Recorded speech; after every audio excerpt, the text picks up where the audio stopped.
Well, greetings and salutations, everybody. Welcome to my YouTube channel. My name is John Campea, and this is Open Mic. Now, you see, every day on the John Campea Show, from Monday to Friday, we take time to take some live open mic questions, and we love live open mic questions. So here on the weekends on Open Mic, that's all we do. It's all up to you. What do you guys want to talk about?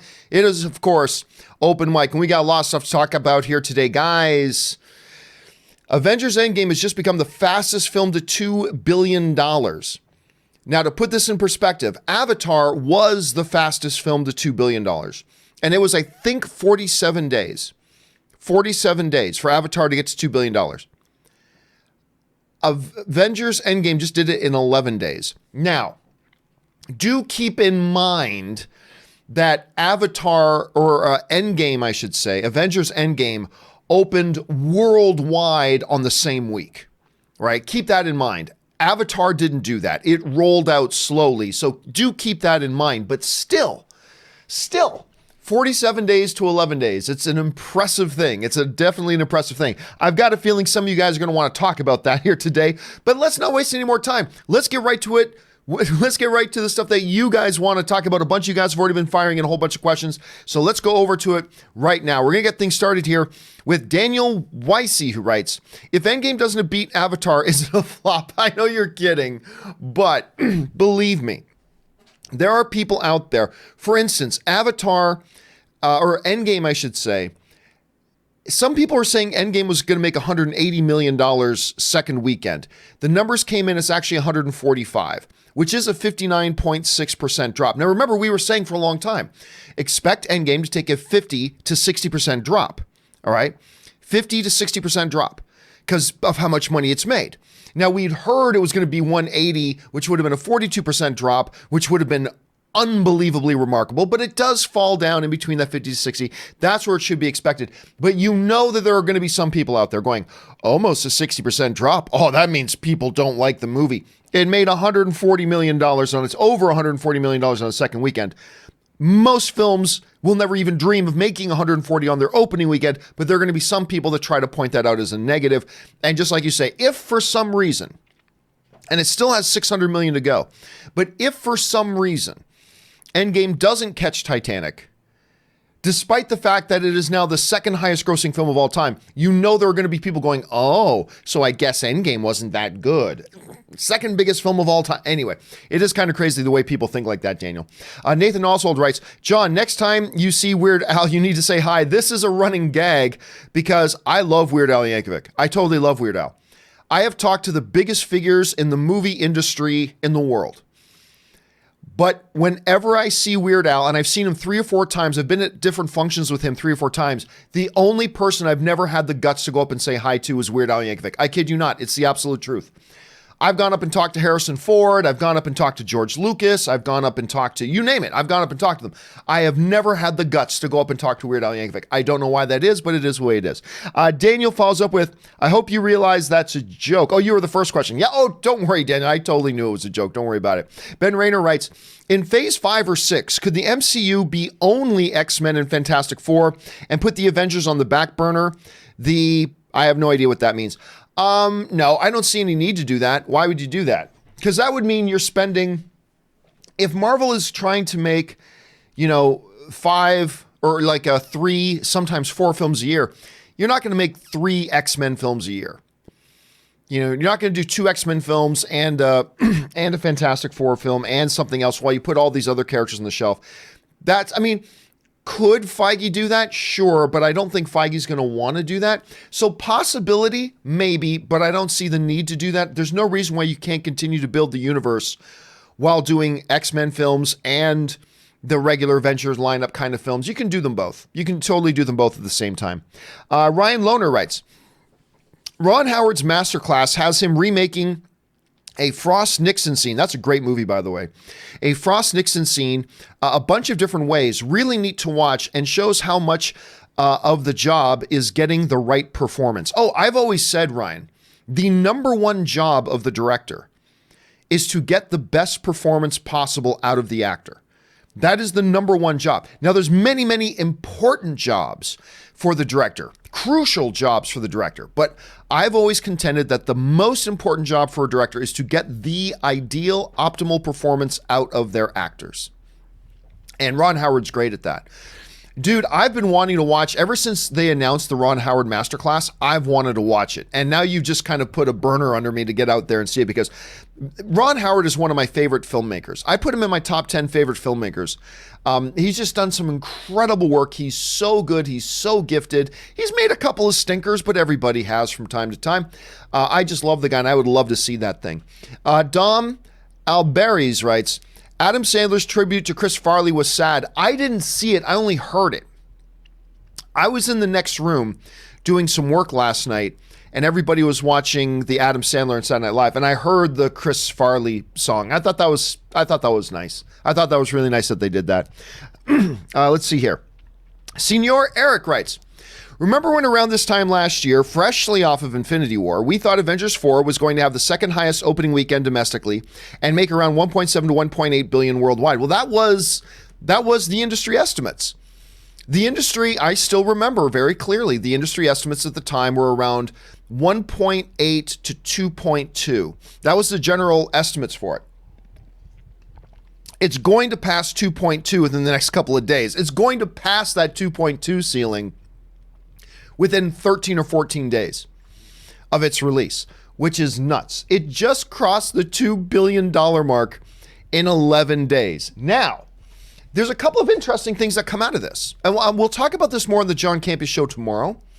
But I feel pretty safe right now in saying I don't think Endgame is going to catch The Force Awakens as the number one domestic box office film of all time. Understand, it just took a 60% drop. So this weekend made 145, right? Made 145. Next weekend, Pikachu opens. Then we've got John Wick 3. We've got Aladdin. We've got a lot of competition coming out. It just took a 60% drop against not much competition. So understand this. Right now, Avengers Endgame is the number 9 all-time domestic film at $619 million. It's made the vast majority of the money it's going to make in North America. It's made its majority. It still has a bunch to go, but it's made its vast majority. Star Wars The Force Awakens is at 936, right? So it's almost 320 million still to go.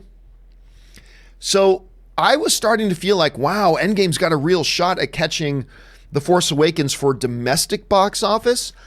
I'm not entirely sure about that now. Like, if it had made 180 million this weekend, like some people were projecting, well, gosh, that would mean it would be like at 660 million right now. That's huge. And I would say, yeah, it's probably still on pace. I'm starting to wonder, because now I think maybe next weekend Avengers does make 70 next weekend. Does it have enough in the tank now to make up that extra 320? I don't know now. I'm certainly not saying it won't. I'm not saying it won't. And it's certainly, look, I think it's going to catch, I'm guessing it's going to catch Avatar as the number one worldwide film before it catches Star Wars The Force Awakens. It may do both. It may still do both. But with it making like 140 or 145, I should say, instead of that 180, I now question whether it'll catch it. Not saying it won't. Be very clear. I'm not saying that it won't. It's just that I'm now starting to have some doubts, but we'll have to see how that all kind of goes. All right, Darth Wayne 97 writes, prediction time, Idris Elba will be announced as playing Deathstroke in Gunn's Suicide Squad. You heard it here first. Not really, Darth. I've heard about 1,000 people guess that. I've heard many, many people guess that. The one problem with that is Joe Manganiello still seems to think if they're going to do anything with Deathstroke, they think he's their guy. I mean, we've already seen Deathstroke, and it's Joe Manganiello. So it is possible that you and the many other people I've heard make that guess, it is possible that happens. I mean, he would make a really good Deathstroke. But the DCEU, and this is still technically the DCEU, they've already introduced us to Deathstroke, and it's Joe Manganiello. So they may or may not stick with that. But believe me, Darth, I did not hear it here first. I've heard many people suggest that, and it could be, and he would make a great Deathstroke. Let's see how they decide to approach that. Paths Unwritten writes, why is Banner a joke in Thor 3 and Infinity War instead of smart? I don't see anything in Thor 3 or Infinity War that suggests he's not smart. Did he do anything in Infinity War that suggests he wasn't smart? I don't think so. Yeah. I mean, he's always been, in the MCU, he's always been a socially awkward, kind of quirky guy. So that's consistent. He's always been that. I can't think of anything he did in either of those films that suggests he's not intelligent. So I don't know. I don't know, man. I don't know what to say to that. Grandmaster writes, you made good points about 3D perception yesterday. Well, and look, I'm not going to take full credit for that. I've seen other people say that as well. A discussion came about 3D and whether 3D is the next natural thing to do as sound got introduced to movies and color got introduced to movies. Isn't 3D the next natural thing? And I just kind of made the point where I don't see those two as being on equal ground. Because we already, even when we look at a picture, if we hold up a photograph in our hand, our brains perceive in 3 dimensions, regardless of whether it's a 3-dimensional picture or not. You hold up an old family photo, your brain perceives things in 3 dimensions. Because you already know when somebody's standing in front of a bookcase that's behind them, your brain already understands and perceives that there is depth between those things. So it's not that big of a deal to go to the other thing. But that doesn't mean I'm right by any stretch of the imagination. That's just other arguments I've read that I actually kind of agree with and that I'm just kind of repeating. But it is the one I kind of subscribe to right now, but it doesn't mean I'm right. But thanks for that, Grandmaster. Thanks for pointing that out. Brady Fisher writes, Adam Sandler performed his Chris Farley tribute on SNL last night, and I get choked up every time I hear it. Yeah, it was really nice for them to do that.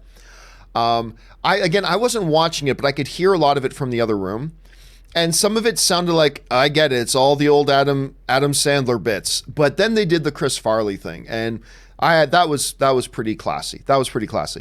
Pool of Dead writes, Endgame 145 million second weekend. People, what went wrong? I know, right? I can just hear it now. But wait, I heard it was supposed to be 180. Oh, that means it's not good. 104. I believe that still is the record for the biggest second weekend of all time. I believe at 145, I believe that is still the new record for the biggest second weekend of all time. It beats Infinity War by $30 million. Because I think Infinity War, if I'm not mistaken, Infinity War's second weekend was something like 117. This one was like 145. So it almost beat that by $30 million. It's huge. It's massive. But make no mistake, to Pool of Dead, there are going to be some people that are going to try to twist this and spin it as if it's some kind of loss.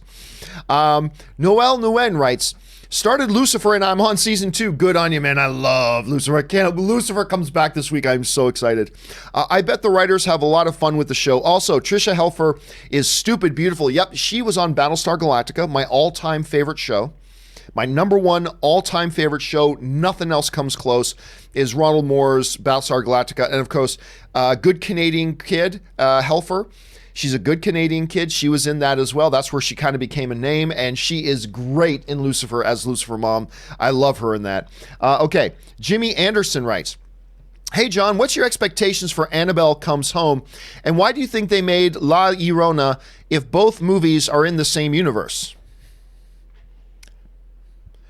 That's like saying, why did they make Captain America and Iron Man if they're both in the same universe? Why'd they do that? Lots of films in the Conjuring universe are all in a big shared cinematic universe. Why would they make La Llorona if they're two different things? They're different horror stories. Again, that's like saying, why make Rogue One and The Force Awakens if they're in the same universe? Because they're in the same universe. My expectations for Annabelle, I don't know. Because I thought the first Annabelle movie was poor. And then the second Annabelle movie I thought was great. And then I wasn't so big on The Nun, but that wasn't an Annabelle. But just sticking with Annabelle, first one was poor, second one was great. I don't know what to make out of the third one. This Conjuring universe is a little bit hit and miss, because every once in a while they'll drop one that's not so hot. The first Annabelle film, The Nun, I didn't think was all that good. And then they put out some that are great. So I don't know what to expect out of this next Annabelle film. I'm just going to go in. I have no idea what to expect from it. I don't know if it's going to be good. I don't know if it's going to be bad. We'll just have to wait and see, I guess. Grandmaster writes, $600 million to catch Avatar may sound easy, but I believe there's a good 50% chance that Avatar stays at the top at the end. That is saying something. The adjusted, remember, Avatar is sitting at around 2.8 billion, right around there. The new adjusted final estimates for Endgame is at 2.9. It could still go higher than that. It could still be lower than that. But they've now adjusted the overall box office estimates for Endgame down a bit from like 3.1, 3.2 billion to about 2.9. At which point it still beats it. But it's within that margin of error that it could still get into the $3 billion club, or it could not quite catch Avatar. It could go a little bit either way. I would still give it a better than 50% chance of catching Avatar. It's blown most of its load by now, but it still has a lot left in the tank. And I've said all along, I don't think it's 100% chance that it's going to catch Avatar. Ever since it opened on opening weekend, I said, man, it looks like, I think it's going to, it looks like it's going to catch Avatar. But it's never been 100%. And after seeing this weekend's box office numbers, it puts a little bit more doubt into it. But I still think the chances are better than 50%. I still think the chances are better than 50%.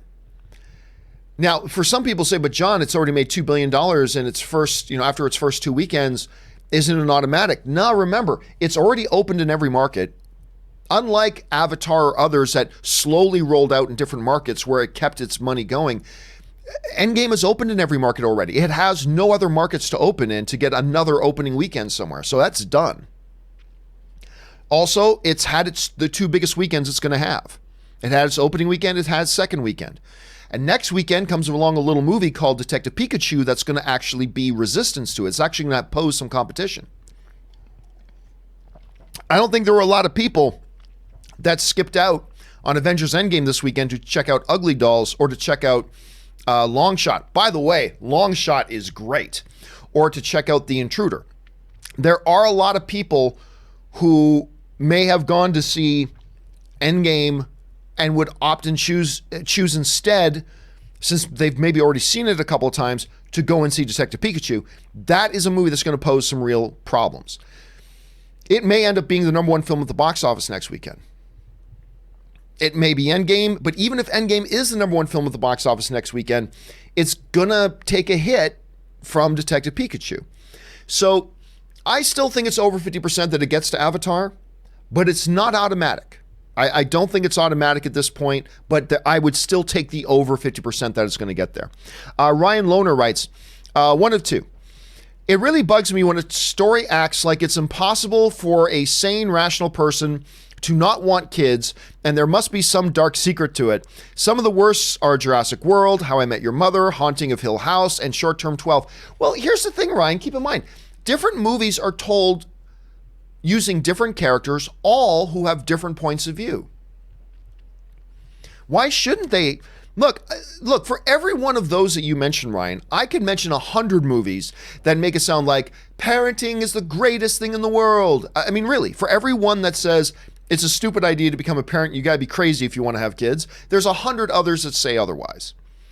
But why shouldn't those movies exist? Because those people exist. I have friends who think it's the height of insanity to have kids. Who cares if they're right or wrong? That's their perception. Movies tell stories from different characters' points of view. Some movies will be told by characters whose point of view on that issue is that it's crazy to have kids. Most of them are told from a point of view that being a parent is the best thing in the world. But we shouldn't limit what points of view stories are told by just because they don't match with our point of view. Great example of this that I love to go to quite often is Clint Eastwood's masterpiece film, $1 Million Baby. All right. Now, if you haven't seen $1 Million Baby, I'm about to give away a significant spoiler, but the movie is like 1,000 years old. If you haven't seen it by now, then you're clearly not interested in the film, but just be warned. Clint Eastwood's masterpiece, $1 Million Baby. At the end, he makes the decision, the Clint Eastwood character makes the decision to help his protege commit suicide and end her own life. That is what that character decided to do. I remember there were, at the Academy Awards, some people protesting Clint Eastwood and the film because they're saying Clint Eastwood thinks you should just kill people who have handicaps. And the thing is, that is not what Clint Eastwood thinks. Clint Eastwood made a movie. He makes lots of movies with lots of different characters, with lots of different points of view. And he made this one movie where this character found himself in a unique set of circumstances where that character made a decision. The movie never said whether his decision was the right decision or the wrong decision. It's just that this movie is telling a story from this character's point of view. And here's what this character does in this story. Now it's up for us as the audience member as to what to take away from that. But it's not the job of a filmmaker to have heroes do exactly what we would do. That's boring. They should do different things and reflect the world that has different people with different points of view and different perspectives and what they would do. In that movie, that's what that character did. It didn't mean Clint Eastwood hated anybody with impairments. It didn't mean Clint Eastwood endorses the idea of euthanizing people with them. That wasn't it at all. It was a movie that told a story about a character, a fictional character that doesn't exist, who found himself in a very tough situation, a very tough moral dilemma, and ultimately made a decision. The movie doesn't say whether it was right or wrong or whatever. So now coming back to this whole thing about this, I have no problem when we see movies that espouse a worldview that's different from the one I have, as long as it's a well-made movie and it's consistent with the characters that we see. So I'm good with it, Ryan. To be honest with you, I'm good with it. They shouldn't only say what is right. That's not good storytelling. Some stories will have this, some stories will have that. So that's why I'm personally okay with it, Ryan. But that's just my point of view. All right. Topher Rocks writes, do you think Mike Flanagan is getting enough credit for the horror content he's putting out? I feel like everyone is talking about Jordan Peele. Mike's track record for horror is great so far. I love his work. If we're talking about the same Mike Flanagan who just did The Haunting of Hill House, hold on a second. Let me just make sure we're talking about the same guy. I believe that's who we're talking about. Hold on a second. I don't believe he has an impressive track record. Not a bad track record, but let me just double check here. So, and it is the same guy. Okay, so we're talking about the guy who directed Gerald's Game. You know what? Gerald's Game is pretty good. Gerald's Game's pretty... I was a little bit late to the party on Gerald's Game. That's pretty good. I didn't think it was as good as some people were making it out to be, but it was pretty good. Ouija, Origin of Evil, that was also not bad. I don't think it was great, but not bad. Hush was okay. I don't think I saw Oculus. And did I see Before I Wake? Oh, I did see Before I Wake. Yeah, I didn't think that one was all that good. I didn't think that was the one with Kate Bosworth, I believe. That one I didn't think was all that good. So would I put Mike Flanagan in the same category as a Jordan Peele right now? Probably not. Now, to be clear, I haven't seen the whole series of, or did I? No, I didn't finish. I didn't finish House on The Haunting of Hill House. I didn't see that finished yet. So I should get around that, but I've liked what I've seen so far. But I don't know that I'd put him in the same category as that. It's an interesting name you bring up, though, Topher, because he has done some pretty cool stuff. So let's keep our eye on him as a filmmaker as we move forward. All right. John DeBenedict writes, 2.189 billion. Yikes, that was quick. It was quick. And now look, understand there is an extenuating circumstance that unlike The Force Awakens and unlike Avatar, it opened basically everywhere on the same week. That doesn't happen very often. But even still, with that little asterisk there, it's still overwhelmingly impressive. Just absolutely overwhelmingly impressive. This is history, guys.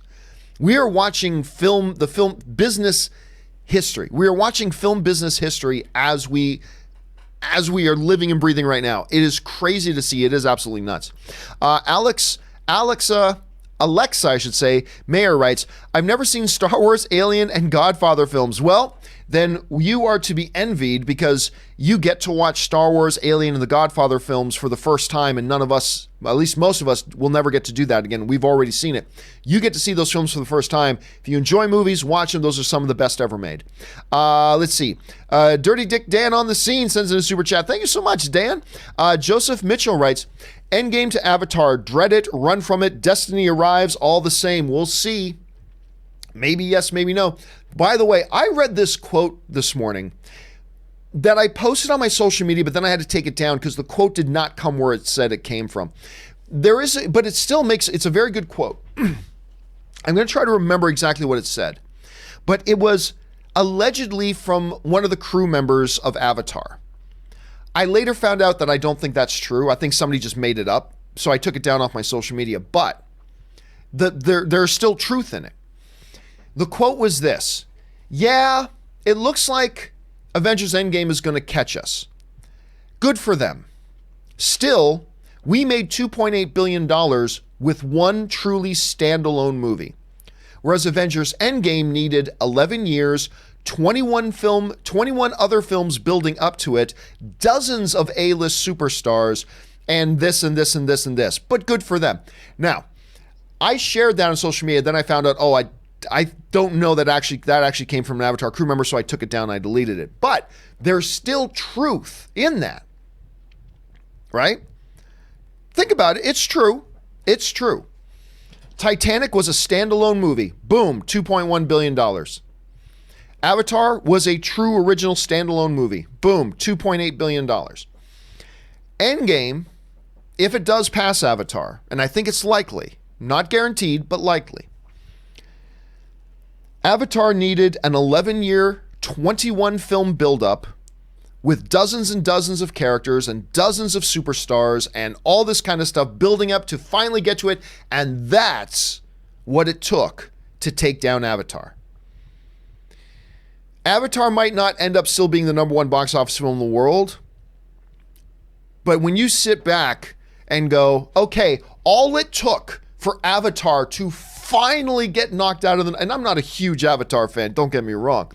But it is impressive to go, what it finally took for a movie to come along and dethrone Avatar from the number one spot was an entire film franchise that built up for 11 years, 21 films, dozens of superstars, and then finally culminating in its one big event, and that's what it took to dethrone Avatar. That's impressive. So even if Avatar does get knocked out, and it looks like it will, it's always going to hold a very high honor place. Because I don't think any of us will disagree. If the MCU didn't exist and they just came out with Endgame, the Endgame would not be sitting at over $2 billion right now. I think we can all agree on that. So it's interesting.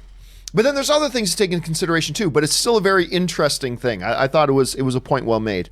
Anyway, Krieger119 writes, think the question now is, will we hit 3 billion? Well, actually the question was that. And they were estimating 3.1, 3.2 billion. Now the estimates come down to 2.9. It still very well could. Obviously the chances aren't as good as it catching Avatar. I still take over 50% on that. I will take 40% that it'll catch 3 billion. Again, it's a little bit different now than it was 2 days ago because now we saw that it actually took a 60% drop the second weekend, which we were originally kind of anticipating. All of us. But we'll see. We'll see. Kyle Macero writes, yesterday has some pretty rough first reviews. Yeah, I haven't seen myself. I've been dying to see this movie, but I have not seen the first reviews for it yet, but I'm kind of nervous to look at them now because I've ever since I saw the trailer, I've been excited for it. Joseph Mitchell writes, Endgame to Avatar, I am inevitable. I don't know. We'll see. I still take over 50%, but we'll see. Spencer Smothers writes, one of two. Full honesty, I never thought Avatar's record would be beat. With higher quality movies opening in the dumping ground months each year and the shorter home media release window, I thought a movie would never have the space it would need to make up that type of money again. This is crazy. Well, see, I always knew that it would eventually be beat, but I didn't think it would be beat this soon. I didn't think it would be beat this soon. I mean, all records get broken. And guess what? Eventually, Endgame's records will be broken too. They will, eventually. Whether that eventually is a year from now or 3 years from now or 5 years from now or 15 years from now, we'll have to wait and see. But it is, I never thought it would happen now. Like, I was as skeptical as anybody that Endgame would come out and catch Avatar, and now it looks likely. It's nuts. But we all knew it would be beat eventually, just as we all know that eventually whatever new record Endgame sets, it will be beat eventually too. But like I said before, the opening weekend box office record, we will see Endgame's opening weekend box office record beat someday, but we will never see it beat by 100 million. That's never going to happen again. I'm telling you guys, we have witnessed cinematic history. We have seen a movie come out and we've seen a movie come out and break the opening weekend box office record by $100 million. That's never going to happen again.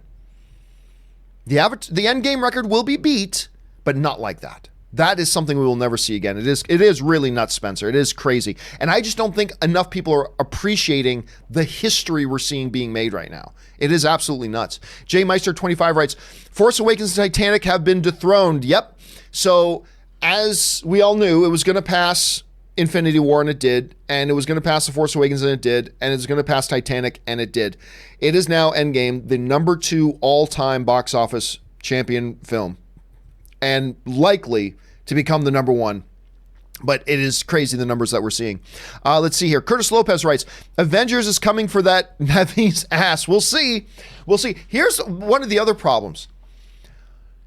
I think there's a lot of people like me where I've seen the film 4 times already. I maybe have one left in me. A lot of people went to go see Avengers Endgame multiple times opening weekend, and quite frankly, now we're done. And there's not a lot of people left who haven't seen it who are going to be interested, so that's why there's still a chance it may not. But again, if I had to put $10 on it, I'm saying it's going to catch it. Let's see. Nathan Oswald writes, what's everyone's problem with Iron Man 2? It's terrible. I love it. It's my number 9 MCU film. Well, that's the beauty of the subjectivity of film, Nathan. Everybody else can dislike it. Doesn't mean you have to dislike it. If it hits you in a certain way, then that's great. I thought it was poorly put together, terrible villain at the end. I thought the way they utilized Hammer was bad. There's just not much redeeming about it. I just didn't think there was much redeeming about it. Now, I don't think it's a completely horrendous movie, not at all. But I just don't think it's very good, and I think a lot of people don't. But that doesn't mean you can't appreciate it because it hit you in that way. So that's perfectly fine. You don't apologize for that. I can't think of a good username writes, there's Endgame's TV spots with huge spoilers. Why would Marvel allow them to be released? Well, it's not Marvel is allowing them to be released. Marvel is releasing them. Marvel's the one who's releasing them. Look, as you continue, you are now in a marketing phase where the film's been out for 2 weekends already. So now you're trying to get people who just haven't been interested in coming yet. And you're trying to motivate people who have seen it to come back again. So you start showing a little bit different stuff. You start showing more stuff. And by the way, if it's in a trailer, it's not a spoiler. I mean, that's just my definition of it. If a studio puts something in a trailer, by definition, then it's no longer a spoiler. But yeah, you're trying to appeal to people who've already seen it. It's like, hi, remember this great scene? Come on back again. But also it's like, okay, none of the stuff that we showed you got you to come to see the movie yet, so we'll show you some brand new stuff. Now do you want to come? So it's kind of understandable that they would do that. It might be frustrating for some, but why not at this point? Curtis Lopez, and by the way, there's a lot of people who haven't seen the movie by now, then probably a lot of them aren't interested in this movie. Endgame's just that type of movie that everybody wanted to go see it right away. Not everybody was able to, but there's an argument to be made for that. Curtis Lopez writes, I need the Key and Peele's valets to review Endgame. The Liam Neeson's, God, I love that sketch. Every time they would do that sketch, I would eat it up. It would be cool to hear them talk about Endgame. That would be really fun, Curtis. Tony Hurd writes, I took my friends to see Endgame yesterday at the only AMC Prime theater in Florida. It was a bit of a drive, but we had a good time. Dude, I'm telling you, that is the AMC Prime theaters, particularly the ones with Dolby, the Dolby Atmos, the dual laser projection system, is the best viewing experience in the movie business. It's better than IMAX, in my opinion. It's simply the best. And you're right, man, bit of a drive, but it's probably worth it in the end, particularly like for a 3-hour long movie. So good on you, Tony. I'm glad you and your friends had a good time, man. All right, Kylis Menon writes, John, James Cameron is eating his words now. No, he's not. What words? James Cameron never said anything for him to. So no, he's not. He's not eating his words. He stands by his words. Let's see. Terrell Weiss writes, can't wait for Far From Home. Me too, man. I'm very excited for that. I loved Homecoming. I love Tom Holland as Spider-Man. I love what they're doing, and I'm ready to go back and see another MCU film. I'm ready to jump back up and go see another MCU film. I might be ready to, I might only have one screening of Endgame left in me, but I'm ready for another MCU film. So I'm with you, man. I cannot wait. Ben Rader writes, is Dumbo a major disappointment for Disney? I don't know that I'd call it major. Let me just bring it up here. I mean, it didn't do great at the box office. That's for sure. It lost money. There's no way around it. It lost money, so it flopped. But it still made almost $340 million. Major disappointment? I don't know if I call it major, but it's a disappointment. You know they're hoping to at least break even on that. But if they had come to me and said, John, we're going to make this Dumbo movie for $170 million, I probably could have told them, and you probably could have told them too, this movie ain't going to make its money back. But they were optimistic, and they had a can-do attitude, and they went out and did it. But not every Disney movie makes money, friends. Some of them lose money. And this one probably lost over $100 million. And you know what? Now that I say it, yeah, I changed my mind, Ben. That is a major disappointment. When your movie loses over $100 million, that's a major, I changed my mind. It's a major disappointment. Yep, $100 million loss, that's a major disappointment. There's no other way to qualify that. Alexa Mayer writes, if Endgame does pass, try that again. If Endgame does pass Avatar, do you think James Cameron will re-release Avatar in time for its sequel just to regain its number one spot? I hope not. Well, number one, why would you hope not? Why would you hope not? You shouldn't have a vested interest in this. It is what it is. Number two, though, James Cameron doesn't have that authority. James Cameron doesn't have the power to say, re-release Avatar 1, because then the distributor's going to look at him and go, who the F are you? James Cameron doesn't have that power. I know people think he has all the power in the world, but he doesn't. He's not the distributor, right? So he doesn't have the ability to do that. Now, we have seen films, we have seen Disney, now that they're in charge of it. Remember, Avatar is now a Disney film. Remember that. The Avatar sequels are now Disney films. They're Fox, but owned by, just like Avengers Endgame is a Marvel film, but Marvel is owned by Disney, therefore it is a Disney film. The Last Skywalker is a Lucasfilm movie, but because they're owned by Disney, it is a Disney film. The Avatar sequel coming out, and now the old Avatar, they are under the Fox logo, but Fox is owned by Disney. It's a Disney film nonetheless. We have seen Disney re-release original films as a part of double special feature double headers or building up to other things, right? It's not like Disney hasn't done it before. They have done it before. So they might, but James Cameron has no say in it. Make no mistake about it, ladies and gentlemen. James Cameron has no say. James Cameron's what's he gonna do? Gonna go walk up to Bob Iger's door?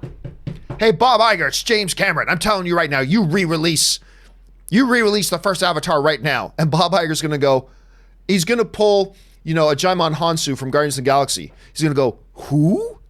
James who? Kid, I don't even know who you are. Get out of my office. That's what Bob Iger's gonna do. Bob Iger is going to do what he thinks is in the best interest of his company. And if they think the best interest of their company is to re-release the first Avatar to celebrate the opening of Avatar 2, then maybe Bob Iger will do that. But it's going to be Bob Iger that decides that. It's going to be Alan Horn that decides that. It ain't going to be James Cameron. So just be real clear on that. It ain't going to be James Cameron. But here's the thing. Even if Avatar, let's say Avatar gets beaten by Endgame, it could beat it by $300 million. Let's say it does get to like $3.1 billion. You can re-release Avatar all you want. A re-released Avatar isn't going to make $300 million in the box office. It's just not. And people can just click on it on streaming at home and watch it. It's not going to it'll make some money. It ain't going to make $300 million. So the point is probably moot anyway. So number one, you shouldn't have and I shouldn't have a vested interest in this. Let the studios do what they do. Number two, James Cameron gets no say in this. Number three, even if they re-release it, a re-release of it at this point will make a little bit of cabbage, but it's not going to be enough to make up, say, a $200 million deficit or anything like that, right? So there's a lot of different aspects to keep in mind on this thing. Ryan Lohner writes, seen the video of a whole church yelling at the priest when he spoils Endgame? It's amazing. I have not, but that is going to be the first thing I do when I'm done today's show, because that sounds awesome. I want to see that. Okay. Jonathan Hernandez writes, what is it exactly they do? Kick names and take ass. Yeah, that's right. That was a great line. And you know, they've really not given Mantis much to do in these movies, nor have they given, honestly, I think Drax the Destroyer is the most misused character in all the MCU. I mean, he was this dreaded dude in the first one, and they've just kind of relegated him to just comic relief. Now, he's got one quick action shot in Endgame, which is actually pretty cool. But for the most part, he's Drax the Destroyer. I mean, in the comics, and I know this isn't the comics, these are the movies, but he's genetically created to kill Thanos. He is supposed to be one of the most feared, formidable beings in the galaxy. And they've kind of made him a little bit of a running joke. Granted, his running jokes are hilarious and very entertaining, but I'd like to see them use him a little bit differently here. And I hope they come up with a way to use Mantis a little bit more as well. All right, Vrinder Singh. Thank you for the big super chat, Vrinder. Thank you for supporting the show on this level. Vrinder writes, I know most people think Iron Man 2 is not good, but I would say it has the best moment of all the Iron Man films. The part when Ivan Vanko, Mickey Rourke, steps onto the racetrack and wreaks havoc was amazing. That was a good shot. That was a good scene. I don't know that I would say it's one of the best overall Iron Man scenes, but it would be in a top 5. Now that I think about it, it would probably be in a top 5. It is a really good scene. And it's a scene that made me go, okay, this movie could be really good. When you see him step out there with his, whips and ripping the cars in half and all that kind of stuff. That was good stuff.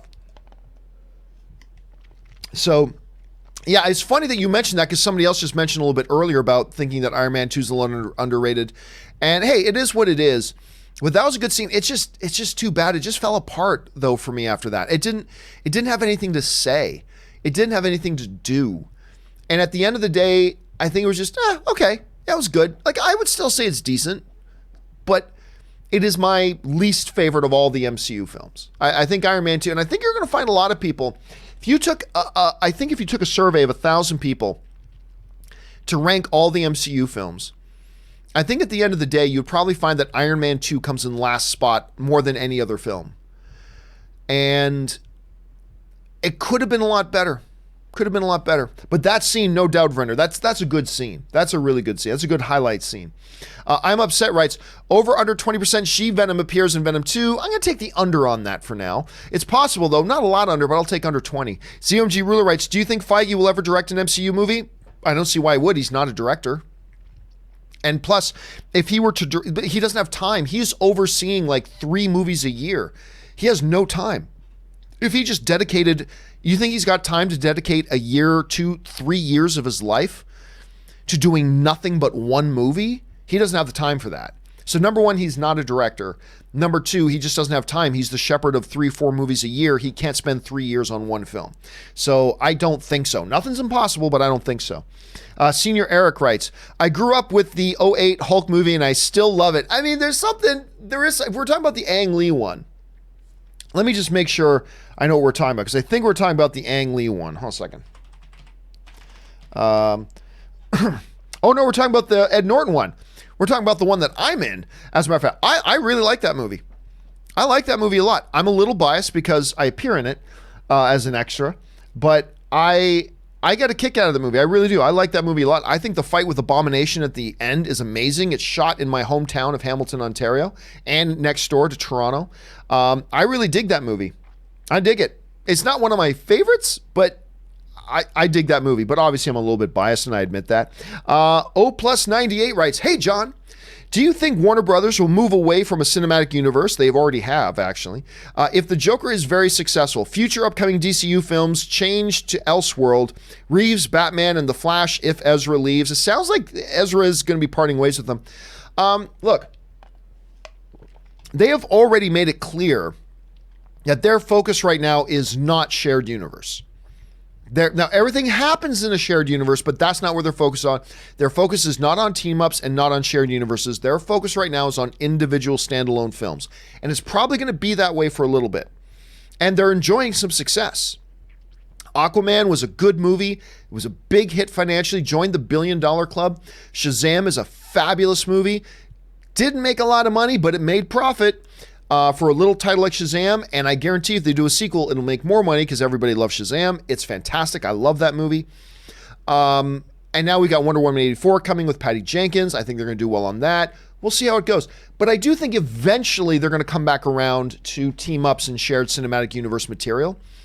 But while they're focusing on standalone movies, with the exception of the Joker, all the movies are happening in the same shared cinematic universe. They're just, being kept separate from each other, but they're making sure we all keep understanding that it is in the same world. It's just that they're isolated stories within that same world, other than the Joker, which is an Elseworlds movie. So I think they're going to keep doing that with a long-term goal of getting back around to doing shared cinematic stuff. They'll get to it eventually. Nathan Oswald writes, if I had to pick my favorite singer, I'd go with Steven Tyler. My favorite, I would have to go with, hold on a second here.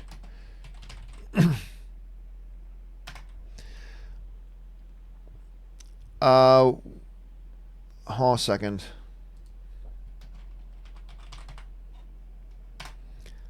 I want to make sure I get the right guy. Oh yeah. I was thinking Gorman for a while. Honestly, if we're talking about my favorite singer, as in empty room, I could have any one person, forget any music, forget any instruments, anything, just somebody to walk in the room and sing for an hour. Who would I choose? Andre Bocelli. Andre Bocelli. That's who I would choose. He's a blind, I think he's Italian, I'm not totally sure about that, opera singer for the most part, but he's done some other stuff as well. This guy's voice would make God cry. Andre Bocelli is the best. I'm not a big opera guy, but when Andre Bocelli sings, you stop what you're doing, you take a knee and you listen, because he's just that good. He's my favorite. So if I had to pick any one person to, now my favorite band of all time is U2, big Bruce Springsteen fan, AC/DC, you name it, whatever. But if I had to pick one person to come into a room with nothing else, who's just going to sing for an hour, Andre Bocelli. That's me at any rate. Mike Carlos writes, let's see. Mike Carlos writes, hey, John, yesterday on Open Mic, you said that the Russo answers were cop-outs. They are cop-outs. My question to you is, what answer would be satisfying to you? None. They had plot holes. There's no answering around the plot holes. There are plot holes. And their explanations to the plot holes are completely inconsistent with stuff that happens in the movies. So, you know what? The only satisfying answer is to go, yep, we have plot holes. We admit it. Okay, can we move on? That's the satisfying answer. That's a satisfying answer. Anyway, Mike goes on to say, seems like whatever answer was, it would not work. It's true, because there's no answer around it. Look, so to me, and I won't go into spoilers. I won't go into spoilers here. But we want to have this, item A. We want to have item A happen in this movie. There's no way to do that without causing amazing continuity problems and amazing timeline problems and amazing all that kind of stuff. Oh, okay. Well, just say it happens in a different reality. Okay, fine. You can say that. But if you say that, it creates an inconsistency with this part of the movie and this part of the movie and this part of the movie. Okay, then let's just say, there's no talking your way out of it. There are major inconsistencies and plot holes in Endgame. There are, and I love them. And, you know, I told this story before. I will say it again. Anne said to me, I remember the time when we came walking out of our third viewing of Endgame. I mentioned her, I love this movie, but there are some big plot holes. And Anne was like, okay, fine. But would you take out those plot holes knowing that the amazing events that happen in the movie as a result of those plot holes would also be taken away? So, okay, plot hole A leads to amazing moment B. Do you want to take out plot hole A and sacrifice amazing moment B? And I'm like, no, I'll keep the plot hole. That's fine. I could totally live with it because what it pays off is amazing and I loved it and I can overlook the plot holes on that level. So there are, but it's amazing to me. Whenever there's a movie that everybody loves, don't you dare try to point out anything that's not perfect about it. Because people, like in our generation is the 10, 10, 10, 10 or 0, 0, 0, 0, 0 generation, right? If they love a movie, it's perfect. And don't you dare say one negative thing about it. Me, I'm like, I can talk about the negative things in movies I love all day. I can also talk about things I like in movies that I hate. I have no problem doing that. But a lot of film fans, if they like a movie, no, don't say anything negative about it. And they'll try to argue with you till you're blue in the face. I mean, but hey, it is what it is. But I don't care. I don't care. The plot holes are there. I recognize them every time. And I'm totally good with it because the payoff was amazing for it. And I wouldn't take out the plot holes even if you paid me. I would keep it just as it is. You know what? That's what happens in this movie. Just accept it and move on. And I have. I've accepted it and I move on. But that's just me. Okay. Dante Redgrave writes, I've always felt it's a real shame how the talent of Sam Rockwell was wasted on only one MCU film and not even a very good film. You a fan of his at all? Oh yeah, I love Sam Rockwell. I've had a chance to get together and chat with Sam Rockwell on a couple of occasions. Dude just won an Academy Award. He was so good in 3 Billboards. Guys, if you haven't seen 3 Billboards, oh my God. So good. And he, of course, won an Academy Award for that. Probably won't be the last one that he ever wins.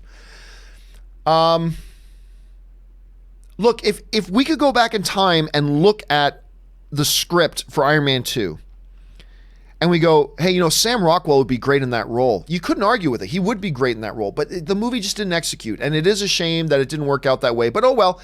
The movie's not there to serve the actor. The actor's there to serve the movie, so I live with it. But yeah, it is a shame, Dante. No doubt, it is a shame. Avenge the Chicken writes, still waiting for that superhero movie fatigue. Yup, anytime now. I swear to God, for 10 years now, every year I get, superhero movie fatigue setting in. Sure thing, buddy. You let me know how that works out. $2.1 billion in 11 days. Let me know how that superhero movie fatigue is working out for you. Murray Reich writes, I'm so excited to be here for the Ugly Dolls spoiler discussion. Yeah, I have been informed by Anne, who is a senior person over at Hasbro, and Ugly Dolls is a Hasbro property, that I am to tell you that Ugly Dolls is amazing. It is the greatest cinematic experience you've ever had in your life. Get out and go see Ugly Dolls right now. It's better than everything. It's better than Endgame. It's better than John Wick. It's better than Pikachu. It's better than everything you can possibly imagine right now. It's better than The Godfather. You heard it here first, folks. Ugly Dolls is better than The Godfather. Am I saying it right, honey? I am? Okay. Ugly Dolls is better than The Godfather. Go on out and see it. Yeah, I have not seen Ugly Dolls. I don't plan on seeing Ugly Dolls. So, yeah, maybe no spoiler discussion on Ugly Dolls here, because I just got, you know what? I take that back. I might go see it. I think there's probably going to be an evening this week where maybe me and Ann just go, because we try to make sure we schedule a couple of nights that we can spend together, because we're both really busy. Like, she's full-time work and she's a full-time USC student. She's going for a second master's degree right now, and she does that in the evening. So we got a pretty tight schedule during the week, but we try to make sure we keep 1 or 2 evenings available for each other. You know what? I think we'll go see it. Like, she's already seen it because of a Hasbro screening, but I might see if she just wants to walk down the Burbank 16 and see it, just so I can at least say that I saw it. But sorry to disappoint you, Murray. Probably no spoiler discussion. Just letting you know right now. Damian Davies writes, Think Age of Ultron is severely underrated. Follow-up to Avengers Assemble UK title. The scene where Stark is talking about the Endgame alone. I'm telling you what, the more, Rob and I have been talking about this, the more I see Age of Ultron, the better that movie is to me. Not a lot of movies do that, but Age of Ultron is becoming and has become one of those films to me. The more I watch it, the more I appreciate it. And to me, you guys have heard me talk about this all the time. The best part of that movie is this great, just little character moment of Natasha and Bruce talking to each other, which is really a shame that the Russo brothers took that really great budding romance and threw it out the window. I'm actually a little, as great as I love these movies, I'm a little bitter towards the Russos that they took this amazing thing that they had with this budding relationship between Natasha and Bruce, with the best moment of Age of Ultron. And I'm paraphrasing, and you've heard me say this before, but Natasha says the best line to Bruce as they're starting to put it on the table that they're into each other. She goes, you know, I've just met a lot of guys who are ready to run into the fight. But then I meet this new guy who runs away from the fight because he knows he'll win. My heart skips when I hear that. But then I meet this guy who runs away from the fight because he knows he'll win. God, I love that line. And it was in that conversation that, oh my God, this relationship makes perfect sense on that level, right? I loved it. And unfortunately, the Russos and Kevin Feige made a decision to just dump it. And I thought that was a real shame. But anyway, I'm with you. Age of Ultron to me gets better every time I watch it. And I start to appreciate it a little bit more as time goes on. Pelican Mike writes, well, John, I did it. I pre-ordered my first hot toy. Good on you. Endgame Captain America. And I'm excited. God damn it. Please join me, John. You know you want it. It's worth it. Dude, here's the thing. Pelican, first of all, I am thrilled for you. And I am so envious that you've got that one. Here is my little bit of a dilemma. I own 4 hot toys. The reason I own 4, no more, no less, is that I got my first one and then instantly got 3 others because I love them so much.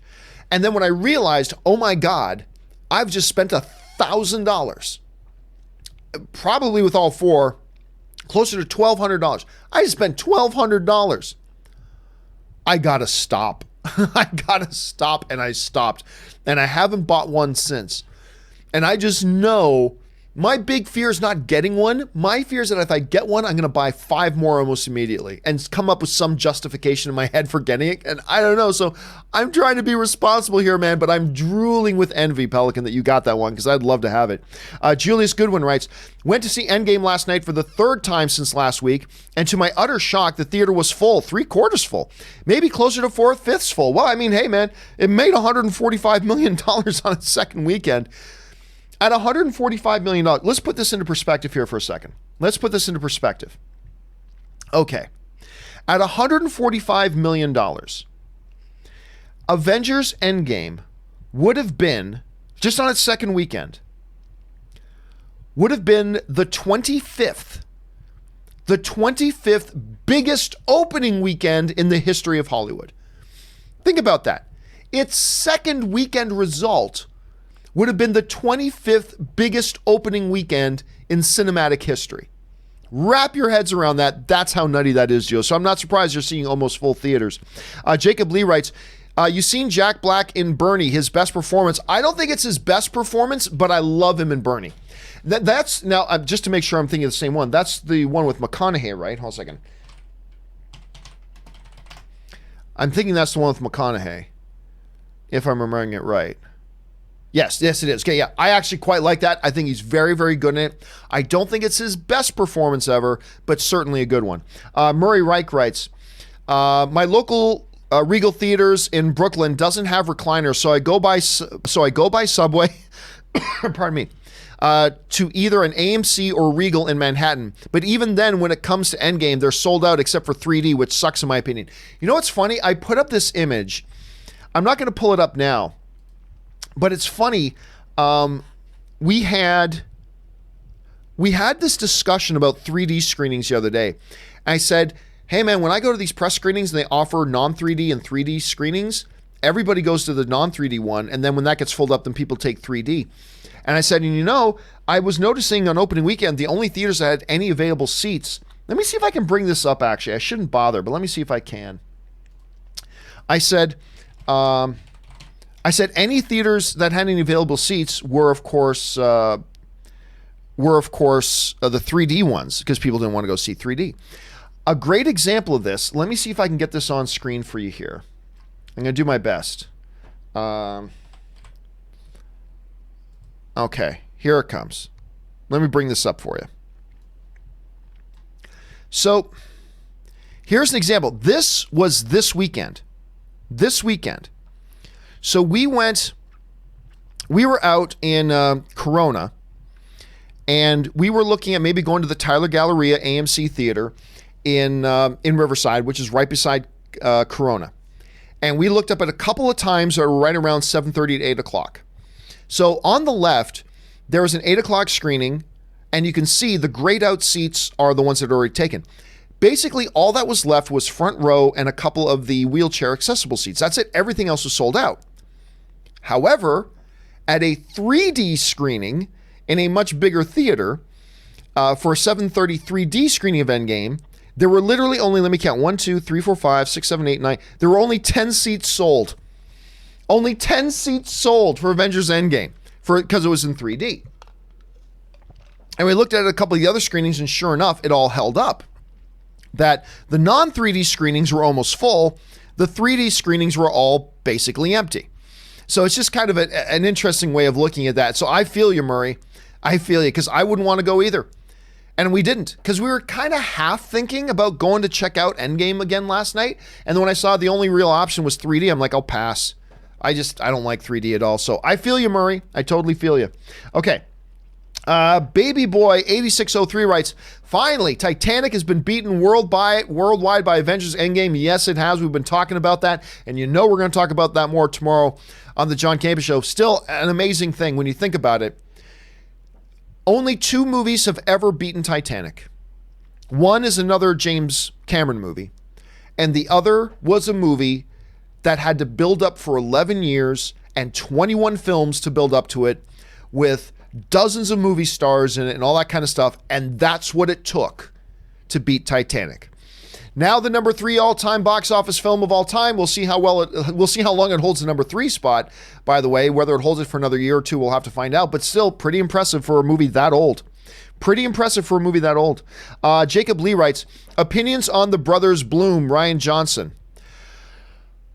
That's the one with, I might get it wrong. I'm thinking that's the one with Bruce Banner. Hold on a second. Why am I freezing on his name? Here we go. Was that the one? Yes, it was. It was with Adrian Brody, who is not Bruce Banner. It's Mark Ruffalo, by the way. Rachel Weisz. I liked it. It wasn't as good as I was hoping, because I love Brick, and I actually saw Brothers Bloom after I saw Looper, and Looper is just brilliant sci-fi. Looper is amazing. I thought Brothers Bloom was pretty good, and Ruffalo was definitely solid in it. Adrian Brody's an Academy Award winner. He's always solid no matter what you put him in. Rachel Weisz is an Academy level performer. She's always awesome. But I saw it after those other 2 films, and I just prefer those other ones more myself, so that's kind of me. Jacob Lee writes, where'd it go? There it is. I'm British, and I'm really surprised David Tennant never broke through to Hollywood apart from Jessica Jones, a really great actor. Here's the thing, Jacob. There's only so many. You can be the best in the world and not get a break. That's the thing about acting in Hollywood, man. It's not always the most talented. Sometimes it is, but it's not always the most talented people. You know? Sometimes you just got to get lucky. You got to have the right role, got to have that breakout thing. And David Tennant just never got it. And hey, by the way, the clock hasn't run out on David Tennant, by the way. And also, by the way, it is still very tough. It's different. It's easier now than it was 15 years ago, but it is still very tough for somebody who first becomes known as a big TV star to transition to movies. It's still tough. It's still really hard. That works against them a little bit. Obviously, it happens, but it's rare. It's not like 1 out of every 2. It's like 1 out of every 30, maybe. Before it used to be like 1 out of every 300. But it's still a tough thing to do. But remember, the clock has not run out on David Tennant yet. Not yet. Murray Reich writes, when they do box office rankings, why is Disney listed as BV instead of just Disney? Like, for example, Universal and Warner Brothers is listed Universal and Warner because that's technically the name of their distribution arm. I believe it's Buena Vista. I believe that's technically the name of their distribution arm. So it's not the name of the production company, it's the distributor. And of course, Universal, they distribute their own films. Warner Brothers distributes their own films and other people's films. So does Universal. Universal distribute more than just Universal Pictures. But yeah, it's BV because that is the name of the distribution arm for Disney. So that's who puts out all their movies. And it's their company. They own it. Brent Pham writes, I heard a total runtime, I'm 1, Endgame is 3,000 minutes. I heard total runtime, I'm 1, Endgame is 3,000 minutes. I'm not quite sure what it is you're trying to say, Brendan. Sorry about that, man. Julius Goodwin writes, here's a thought. I would have considered crazy, except I'm seeing it with my own eyes. Could Endgame reach $3 billion? Oh, we've been talking about that for weeks now. It's possible. I mean, look, go back a few weeks back. I was as skeptical as anybody about it. But once we got to within the first week and we saw the pre-sale numbers and all that kind of stuff, you had to acknowledge it was a possibility. Then it became almost a foregone conclusion. Now I don't think it's a foregone conclusion. I give it a 40% chance of getting to 3 billion, 40%. I think it's got a 60% chance of catching Avatar. So I think it's going to catch Avatar. I got over 60, but I'm going to take about a 40% chance it gets to 3 billion. We'll have to wait and see. Senior Eric writes, Endgame success makes me proud to be a nerd. It is great. It is great to see. It's good seeing films that we enjoy having success. It's always good to see that. Murray Reich writes, James Cameron, oh crap. Well, here's the funny thing. If you actually think James Cameron is losing one bit of sleep about this, I don't think he is. James Cameron's like, so wait a minute. If Avengers Endgame passes Avatar at the all-time box office record, do any of the billions of dollars in my bank account disappear? No? Okay. I don't think he's sweating it all that much. And now the marketing machine behind the MCU, Disney, is now behind Avatar. Avatar is now a Disney film. And so he's thrilled. So they're going to be marketing and pushing his movie and all that kind of stuff, but I really don't think he's going to lose that much. I mean, would he be disappointed? Absolutely, I would be too. But the dude's a billionaire. And if he goes, once he goes, okay, wait a minute. So if Avatar isn't the number one film at the box office anymore all time, do I lose any of the money in my bank account? No? Sweet. And by the way, here's the other thing to keep in mind. So Avatar has been the number one film in the world, and it still is, by the way, for 10 years. 10 years. Avatar has been the number one film worldwide at the box office for 10 years. Titanic has been number one or number two for 22 years. 22 years. And Endgame's been Avatar's been number one for 10 years. I can tell you right now, Endgame's not going to be the number one worldwide film for 10 years. It's going to get beat within 10 years. I don't think in the next year. I don't think in the next 2 years. Hell, I don't even think in the next 3 years. But I don't think it's going to hold that number one spot for 10 years. And it's a standalone movie that wasn't a sequel. It wasn't built on other movies. It was a standalone movie that came out in 2009 and made $2.7 billion, almost 2.8. It's taken 10 years for another film to come out to finally topple it. And it took a movie that was a shared cinematic universe, 21 film buildup with dozens of superstars in it to finally be the film to do it. To finally be the film to do it. Cut this however you want. what Avatar has done and accomplished and maintained, and I'm not even the world's biggest Avatar fan, you guys know this. But just because I'm not the world's biggest Avatar fan, take nothing away. Wrap your heads around this. This is a movie that came out in 2009, made $2.8 billion, and has held that top spot for 10 years. Without being a sequel, without being loaded with dozens and dozens of superstars, without having an 8-film build-up to it, without any of that. A standalone movie from 2009 made almost $2.8 billion on its own and held the spot for 10 years. No Batman movie, no Harry Potter movie, no Star Wars movie, and as of right now, no MCU movie has touched it in its reign. So when it falls, when that record falls, the stupid people will be celebrating the fall of it. The people who are mindful of history are going to go, this is a time to tip our hat to Avatar. This is a time to tip the hat to Avatar for what it accomplished. It's unbelievable. It is absolutely unbelievable. You know, the MCU got their wheels rolling in 2008. Right when Avatar was coming out. Avatar did it, first film out. It's taken the MCU 21, now 22 films to do it. They did it. Well, not yet, but it's going to. But when it does pass it,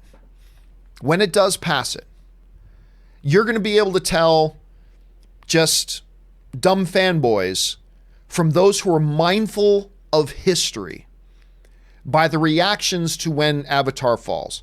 Because even as a guy who's not the biggest Avatar fan in the world, I'm telling you right now, when that record falls, first, let's cheer for Endgame, for what it accomplished. But the next thing we need to do is tip of the cap, ladies and gentlemen, to Avatar and what it did. It's crazy. Its place in history is secure. It is nuts what it accomplished. Titanic as well. Titanic has been out for like 22 years. And until yesterday was still in the top 2 all time. 22 years. Think about that. In a day and age when different records are falling every week, Titanic has been up there for 22 years. Avatar's been up there for 10. It's crazy. It's crazy when you think about it. Even Infinity War that came out, this big start of the culmination of 10 years of MCU filmmaking and however many 19 films in the MCU and blah, blah, blah. And even Infinity War couldn't catch Titanic and couldn't catch Avatar. But now, 11 years in, 22 films now, it's finally going to do it. And again, first thing we need to do, cheer for Endgame and what it's accomplished and appreciate its new place in history. And then immediately we need to take a step back and tip our hats to Avatar, to Titanic, because Endgame's not going to be the number 1 film of all time for 10 years. And I think just like I don't think Endgame's opening weekend record will ever be beaten the way it just beat Infinity War's record. It's just incredible. The type of I just want you guys to feel this sense of history unfolding the way we're seeing it and really appreciate the accomplishments of these films. Especially if you're one of these inflation people, if you want to take inflation into consideration, blah, blah. Titanic at 22 years, still at number 3. It's just nuts. I know I'm getting kind of geeked out about it, but just when you put this stuff in context of history, it is crazy what these films have accomplished. And highlights just how big of a feat that it is that Avatar or Endgame looks like it's finally going to topple them. It's incredible. It's absolutely incredible to me. Anyway, I spent too much time on that. Let's keep going. Joseph Mitchell writes, MCU now has 5 of the top 10 highest grossing movies ever. So crazy. No other franchise has 5 in the top 50. Will we ever see something like this again? Well, remember, there are very, very few franchises that have 5 films in them, let alone, like that. Will we ever see something like this again? Yes, I do believe we will, because now we're entering into the age of shared cinematic universes, right? We're now in the age of shared cinematic universes. These are going to become a bigger and bigger thing as years go on. And we're going to start to see more than just comic book movies do shared cinematic universes. We're going to see new franchises pop up. They're going to start shared cinematic universes and all that kind of stuff. So will we see something like this again? Yes, but not for a while. And it's going to hold its place in history. But again, no other film franchise has 5 films in the top 50. Well, I mean, it's because there's probably only a handful of films that even have 5 films in their franchises, right? It's not that you're talking about 25 different franchises. But, I mean, God, it's just another thing to marvel at the accomplishments of what the MCU has done. It's just crazy. Frankie writes, where are we at? Drove 100 miles to watch Endgame in IMAX. I found out that their new 4DX theater was open. Switched tickets. Honestly, 3 hours was a long time to be shook, rattled, and rolled, but pretty fun. Oh yeah, it's a long movie, man. But oh my God. Like when that movie ends, you're just exhausted in all the right ways. I mean, I just, Endgame finishes and you're like, panting, you're gasping for air, your muscles are sore because they've been tensed up and tight with excitement, especially that last hour. So nuts. It's just such an experience on that level, Frankie. And worth a 100-mile drive? Well, only you can decide that. I don't know that I would have driven 100 miles for it, but it must make it all the sweeter knowing what you put in to go and see that movie at that time. It must make it all the sweeter, Frankie. So my hat's off to you, sir. Well done. All right. Caleb Kaiser writes, where are we at here?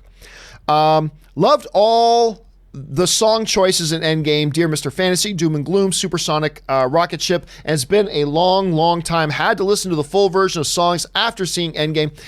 That is honestly probably one of the most unique things, even in the MCU, about Endgame was their music choices. They really used songs.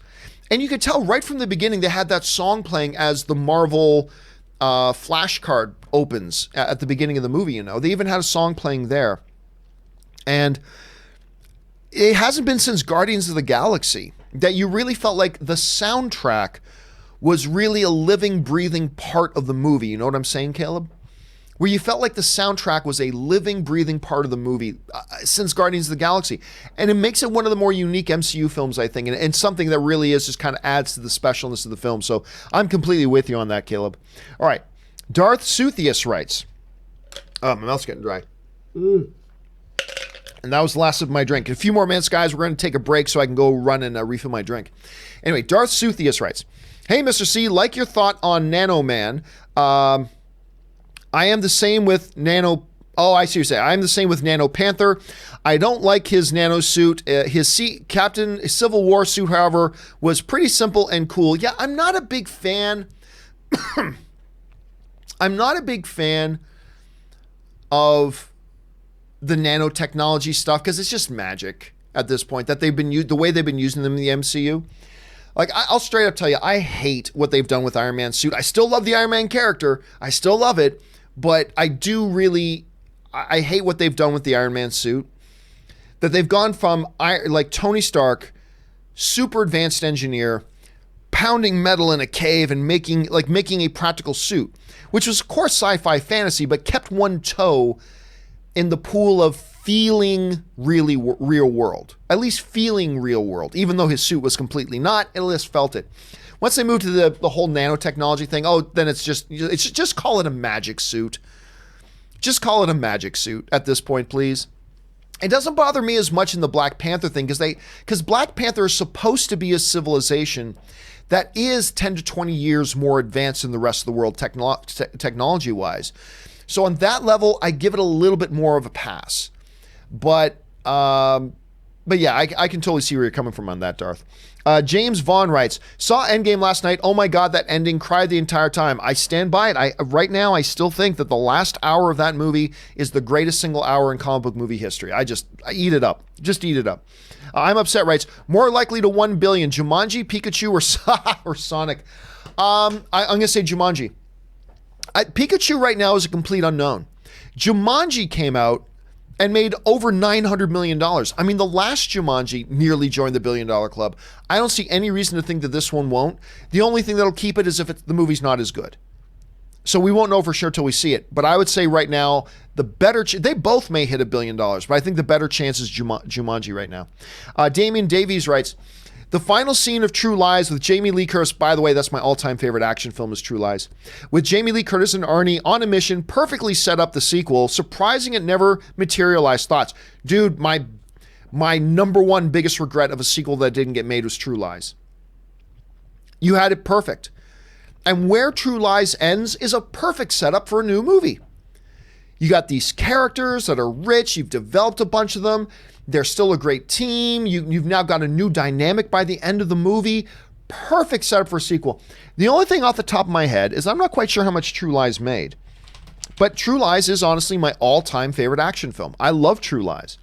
True Lies, overall, it was a profitable movie made back in 1994, made almost $400 million, made $379 million on a $115 million budget. So it was well profitable, made money. I have no idea, Damien. I've always wondered why they never made another one. I always wanted another one. Tom Arnold kept insisting for years that they were going to make another one, even though he had no say in it. But I always wish they had done another one. I really do. One of my biggest laments as a film fan, man. All right, Darth Suthius writes, everyone's saying that one cameo was first time TV character showed up in movie. Hydra character Dr. List was first, introduced in S.H.I.E.L.D., then transitioned directly into Ultron in the opening scene. Was List in S.H.I.E.L.D. first? I don't remember. I don't care because it's Agents of S.H.I.E.L.D. and I don't care about Agents of S.H.I.E.L.D. But I don't remember that. Well, that would be true then for the MCU. If that's the case, then you're bang on the money, Darth. That would have been the first time that they actually had a character that was first introduced on the TV show to then show up in the movie. So that would be the first. You're absolutely right about that, Darth. All right, Stormchaser78 writes, just watched the second season of Cobra Kai. I know you didn't like the first season, but second is a lot better. It adds backstory, context to the original characters, and uses unique ways to make old things new. I don't care. I'll be honest with you. I don't care about Cobra Kai. I watched the first 5 episodes, maybe 6. I thought the show was awful. And I know a ton of you guys love it. I know Ann loves it. My wife loves this show. So all due respect to everybody else who loves it, that's great. You know I was excited about it. I was really excited for that show. I couldn't wait to watch it. And I watched and I thought, this is just terrible. But that's just the way it hit me. That doesn't mean you have to think that. Clearly not. A lot of people love it. My own wife loves it. Tons of people love it. And that's awesome. But I'm not going to waste my time on season 2 because everybody thought season 1 was great. And it did not work for me in the least. I thought it was, like I said, I just thought it was bad. It was hard to watch. For me, it was very difficult to watch. But that's just me.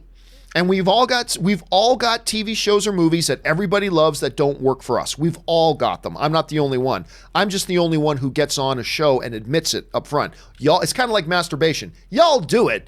Y'all do it. I mean, and we all have really popular movies and TV shows that everybody loves that don't work for us. I'm just the one who gets on a camera and I'll admit that it doesn't work for me because it's fine to admit that. But no, I'm not going to check out season 2. If season 1 didn't work, then season 2 is not going to work for me either. But I'm glad you're loving it, and I hope that you get a season 3 if you're loving it that much. All right, Tyler Weedle writes, hey, John, just wondering when you think you'll do more of the Endgame spoiler questions. Actually, we've already got one of the supplement videos done. Look, I'll tell you straight up, I'm going to throw Rob under the bus because this is on him. He was supposed to have the next one done Thursday, like 3 days ago. All right, it was supposed to be done, and he never got it done.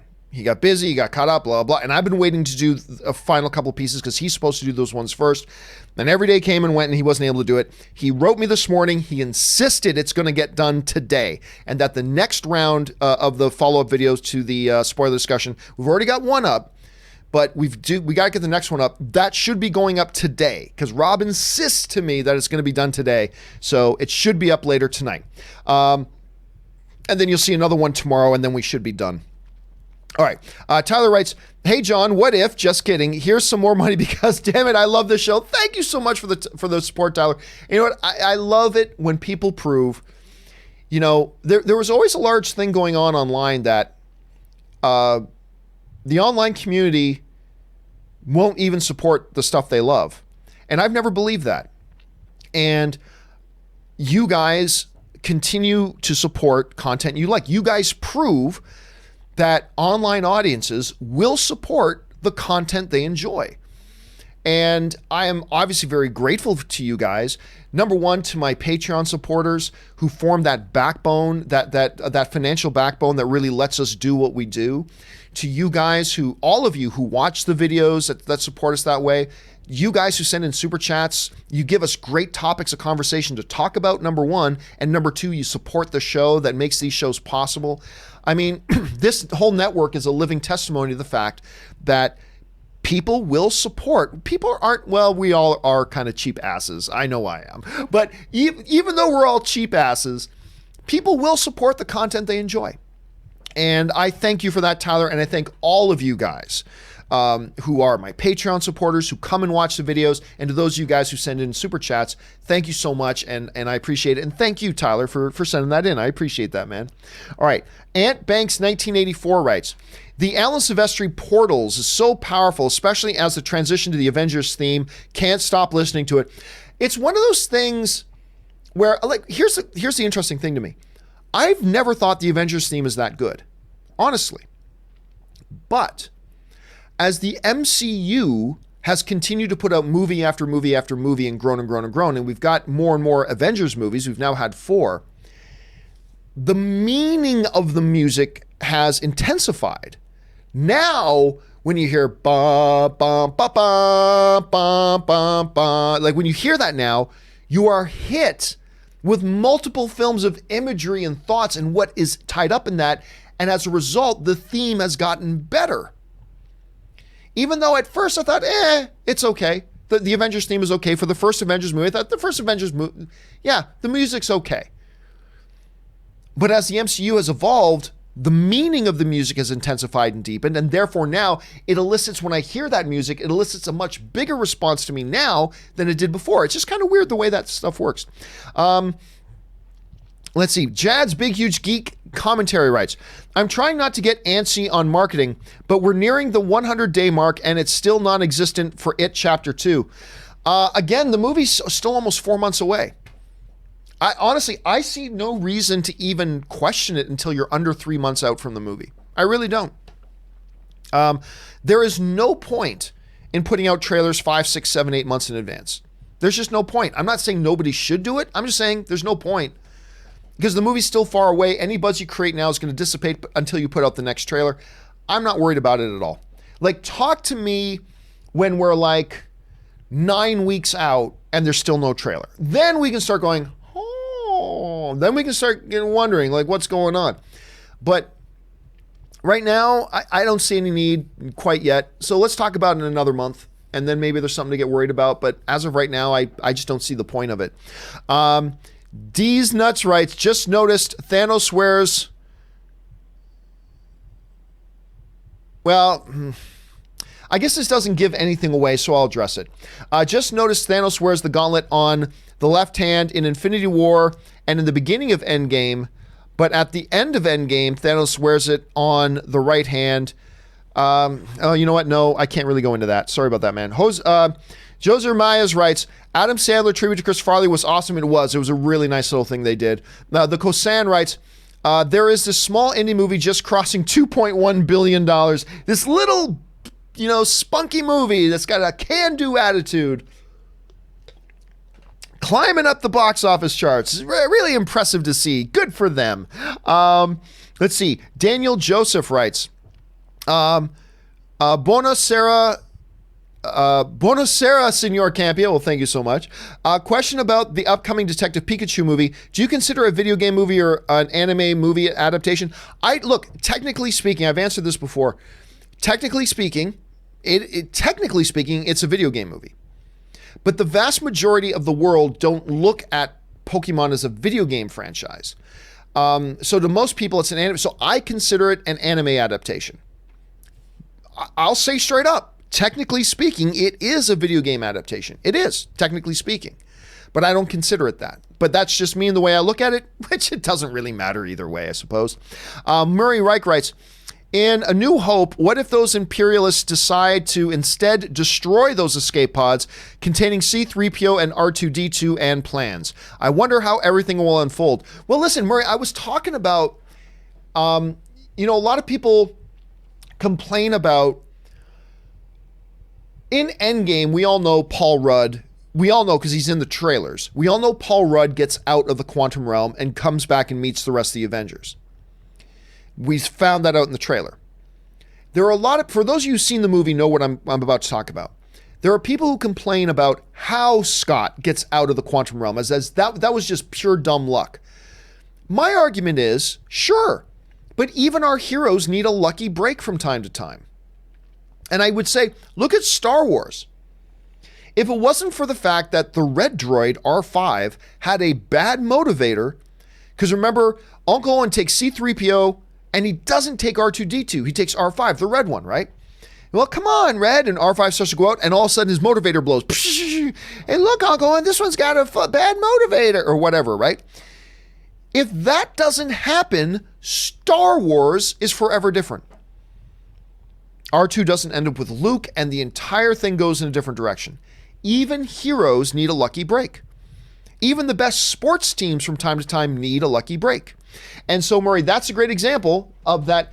Even in the most epic of stories, sometimes the narrative and the story and the heroes just need a lucky break, just like we do in real life. So you're absolutely right about that, and I've thought about that one a lot. All right. Ben Rayner writes, that 700 is a huge number. How long do you think it will take to reach Avatar? Well, it's actually about 600 that it still needs to catch Avatar. It's going to take a few weeks. It's going to take a few weeks because, once again, keep in mind, it has no new territories to open up in. It's already opened in all the territories. It's now been in all the territories for multiple weekends. We just saw it take a 60% drop. So it ain't going to happen overnight. It'll take a few weeks. And there's still a possibility it doesn't get to it. I think the odds are that it does, but there's still a possibility it doesn't catch Avatar. But, if I had to put $10 on it, I'd say it does. But it's going to be at least a number of weeks. It's going to be at least a few more weeks. Matt Thornton writes, I never thought Endgame would ever be able to top Bring Me Thanos. Hot damn, they did. You know what? I don't know. I mean, if you're talking about one single moment, I don't know if that Bring Me Thanos isn't still my favorite one moment. Now, to me, the final hour of Endgame is the best of any comic book movie, and that includes Infinity War. But I don't know if any other moment, like single moment, gets me like that moment when Thor comes down, Bring Me Thanos. Oh my God. Just that as a single moment. But hell, I mean, Endgame's like 5 or 6 of those moments. I don't know. It all depends on how you correlate, man. But it's just, either way, it's a win-win. It's a total win-win, Matt. Carl Adams writes, I'm hoping we'll start getting Avenger fatigue here pretty soon. James Cameron 2018. Think he still feels this way? Probably does. But that's just him as a filmmaker. And look, I think it was a stupid thing for him to say, but an understandable thing for him as a filmmaker to feel. I can understand for filmmakers' point of views getting frustrated that the only attention being given to films these days is you got to have people in purple tights doing superhero stuff. And we've heard other filmmakers express some frustration about that. And I get it. I get it. But it was an idiotic thing to say and something he should never have said. But he's James Cameron, so he probably regrets nothing he ever does or says, so I'll just probably leave it at that. Kevin Ostander sends a super chat. Thank you, Kevin. Appreciate that. Factual Opinion writes, when can we get a shirtless Mr. Campea? Oh, whenever I feel that you guys have been bad enough for me to punish you like that. Daniel Benavides writes, has your opinion on who is currently winning the pop culture battle, MCU or Star Wars, changed? 3 films now in a row crossing $1 billion. 2 of them over $2 billion. One of them is looking to be number 1 of all time. Well, no, we've never had the discussion about who is currently winning the pop culture battle. That's never been anything that I've ever entered into. To me, though, if you're going to talk about like overall, which is the most influential pop culture wise, to me, it's always talk to me in 30 years. Like Star Wars came out in the 1970s and today is still 4 decades later. One of the most prominent, important things in pop culture consciousness. 4 decades later. My whole thing is, it's pointless to try to have a discussion about that other than just purely theoretical for another 30 years. Like, talk to me again, and I need to revisit it myself in another 30 years. And we'll see. You know, many, many things have come and gone in the era that Star Wars has been around. I'm sure there have been years when Harry Potter that year was bigger than Star Wars. But today, what's bigger? Star Wars or Harry Potter today? Star Wars is bigger. Star Wars is, there have been other things that have come along in the past 40 years that at points have been bigger than Star Wars. But in the scope of 40 years, what endures? The MCU could do that. It could. But my whole thing has always been, Daniel, that it's pointless and kind of dumb to suggest one is over the other when it's only been around for like a quarter of the time that the other has been around. And essentially, it's been around for the blink of an eye compared to the other one. So again, to me, I'm not saying definitively in 30 years when we revisit this discussion that one or the other will be the winner. I don't know. My whole point is simply that until one has been around for 40 years and maintained its pop cultural relevance and maintained its spot in the pop cultural context for 4 decades, the way Star Wars has, then it's just kind of pointless to try to say what the answer is, because there is no real answer. Any answer given right now is just filled with personal bias.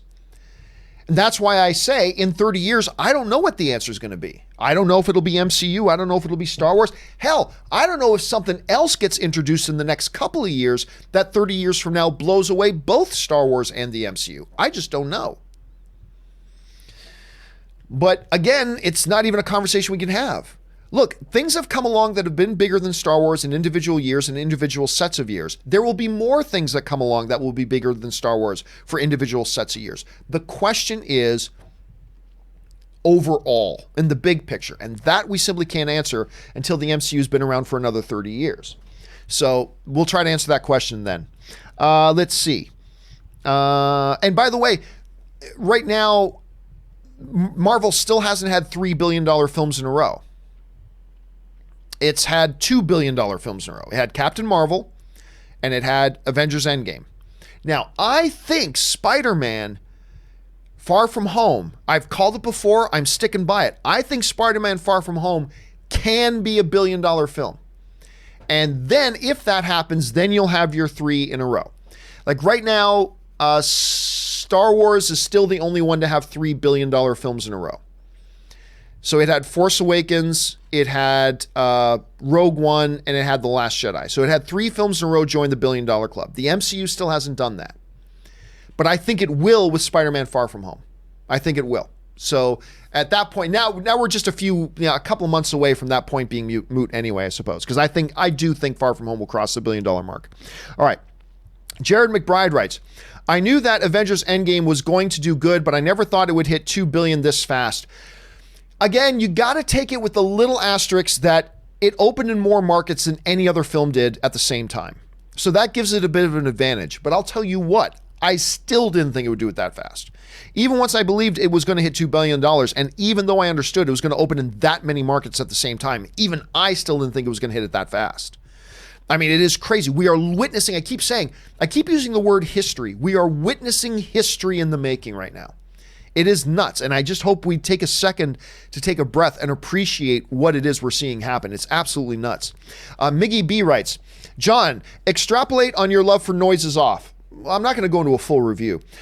We love it, but most people reintroduce it are just like, WTF, we are 30 years old. Maybe people our age just don't get it. Also, we love you. I mean, to me, Noises Off is just one of the cleverest, quickest, most sharp-witted movies I've ever seen in comedies. It is tied essentially for my favorite all-time comedy. If somebody puts me to it and to only say one, I'll say 40-Year-Old Virgin. But 40-Year-Old Virgin is number 1. Noises Off is number 2. There's 1A, I should say. 1 is 40-Year-Old Virgin. Noises Off is 1A. It is just the quickness of it, the sharpness of it, the creativity, that it all essentially happens on one set. It's just such a brilliant movie with such brilliant comedic minds. I can't extrapolate on it any more than that. Comedy is a subjective thing. It always is, always will be.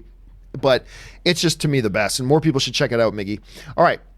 Rufino Salazar Jr. writes, did you catch Saturday Night Live last night? The tribute song of Chris Farley was awesome. It was great seeing Adam host. Take care, my friend. Again, we've talked about it a little bit. I listened to a lot of it from another room. The Chris Farley part was great. I thought a lot of it just sounded like recycled whatever. But yeah, that Chris Farley thing was pretty classy. That was pretty damn classy for them to do. Factual Opinion writes, if Long Shot wasn't rated R, I wouldn't have watched it. It's not that I need F-bombs, but R-rated comedies, rom-coms are just better for me. Whatever works for you, I suppose. Like, I like Long Shot a lot. I like Long Shot a lot. There are comedies that are better that are PG-13. But yeah, every once in a while, there's some subject matter. And there's certain types of movies that just work better if there are. There's a lot of them that work better if they're PG-13, but some work better if there are. You're going to do a movie like this with a Charlize Theron and a Seth Rogen. This is a movie that kind of needs it to be rated R, for them to have the sort of tone and feel that they're going for. So I'm glad it was, and I really enjoyed this movie. I enjoyed this movie so much. It was too long. It should have been shaved down by about 15 or 20 minutes. But other than that, I had no complaints. It was a really, really enjoyable comedy. Kobe Porter writes, if you could be the CEO of any movie studio, which? Well, I just heard that Bob Iger makes $65 million a year. So I will take CEO of Disney. Thank you very much. Because I just heard what the salary of that one was. And we have our jump. Where are we at here? That was Factual Opinion. Okay. Just a couple more minutes, guys. Then I'm going to take a quick 5-minute break. Will you partake in any Cinco de Mayo festivities? Not really. The only Cinco de Mayo festivities we have here tonight is we have our weekly Game of Thrones watching party. All of our friends are coming over.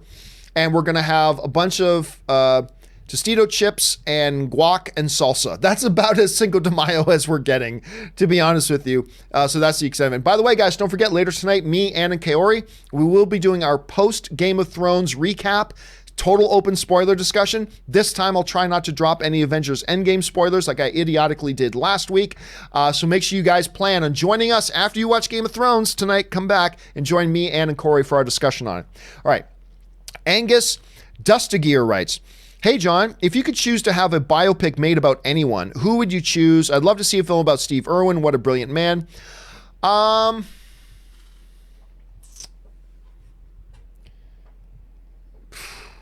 don't know, because here's the thing. I don't know a lot about the life of a lot of people.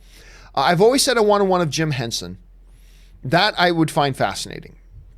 What he did as such a different thing in the world of entertainment in Hollywood. Like, nobody had ever done anything like what he accomplished. And so that is something that really fascinates me. So off the top of my head, I'll go Jim Henson. Jim Henson would be the one. By the way, I cannot wait for the new Dark Crystal series. All right. Let's see. A fan of Peanuts writes, Game of Thrones, Battle of Bastards, or Hard Home, or Last Weeks. I'm going to go Battle of the Bastards, actually. If it wasn't so dark and I could have actually seen what was going on, I might lean towards the Battle of Winterfell. But there's a lot of it I didn't know what was going on, so I'm going to go Battle of the Bastards. They're both great, though. They're both great. BW Rosa writes, have you seen the anime Princess Mononoke? Well, yeah, I've talked about it many times. It is my wife's second favorite of that vein. Her favorite is My Neighbor Totoro. But Princess Mononoke is right up there. Absolutely right up there. Talked about it many times. BW follows up with, what anime that you love could work in live action? I don't love a lot of anime, to be honest, but the one that I am dying for Hollywood to do is a space battleship Yamato, also known as Star Blazers. There was an Asian live action one done that I thought was pretty bad, but I would love, it's great because it's practical. It feels a little bit less fantasy than other stuff. I think a space battleship Yamato, aka Star Blazers, would be awesome if Hollywood did one.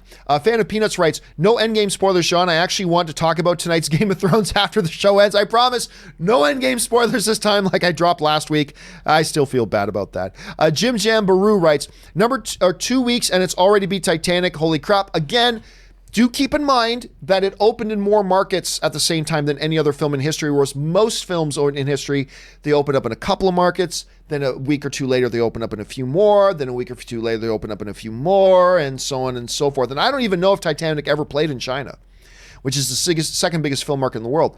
But that nonetheless is a ridiculous feat that I don't know that we're ever going to see again. Jim Jam says, Endgame. Oh, I totally got what you meant, Jim Jam. No worries about that. Kobe Porter writes, will you be talking about the last episode of Game of Thrones also? I don't know. Maybe. I'm sure it'll come up in the way it relates to the new episode. So probably a little bit of crossover there.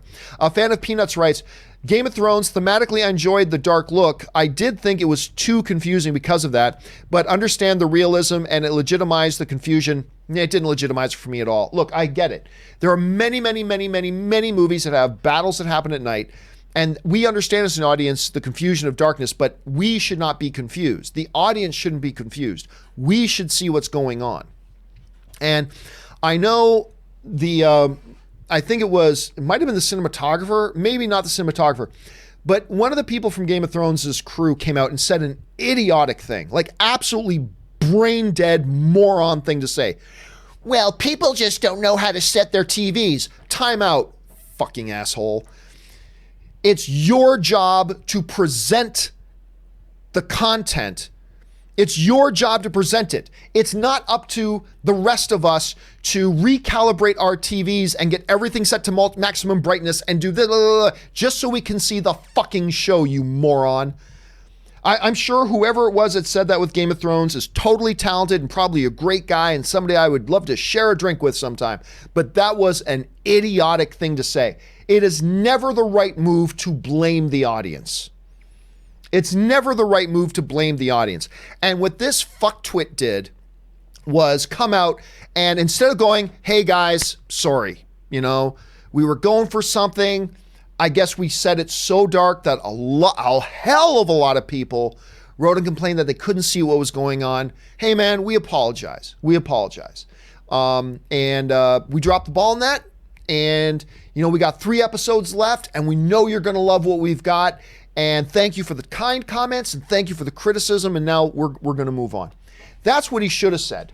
To come out and go, people just don't know how to set their TVs. Shut your fucking stupid mouth, you fucktwit. Anyway, I got really upset when I saw that because that was really an idiotic thing to say, probably by a very smart person. But hey, all of us say really stupid fucktwit things sometimes, right? We all do. You do, I do, we all do. That day happened to be that guy's turn. But it was an idiotic thing to say. It was totally idiotic. But anyway, whatever, we move on. Let's see, Mr. Hank Dunn. Where did it go? Where'd it go? Oh, Mr. Hank Dunn writes, I met Chris Marcus in Buffalo Friday night. I gotta admit, I'm not quite sure off the top of my head who Chris Marcus is. BW Rosa writes, what potential MCU movies could you see succeed or bomb?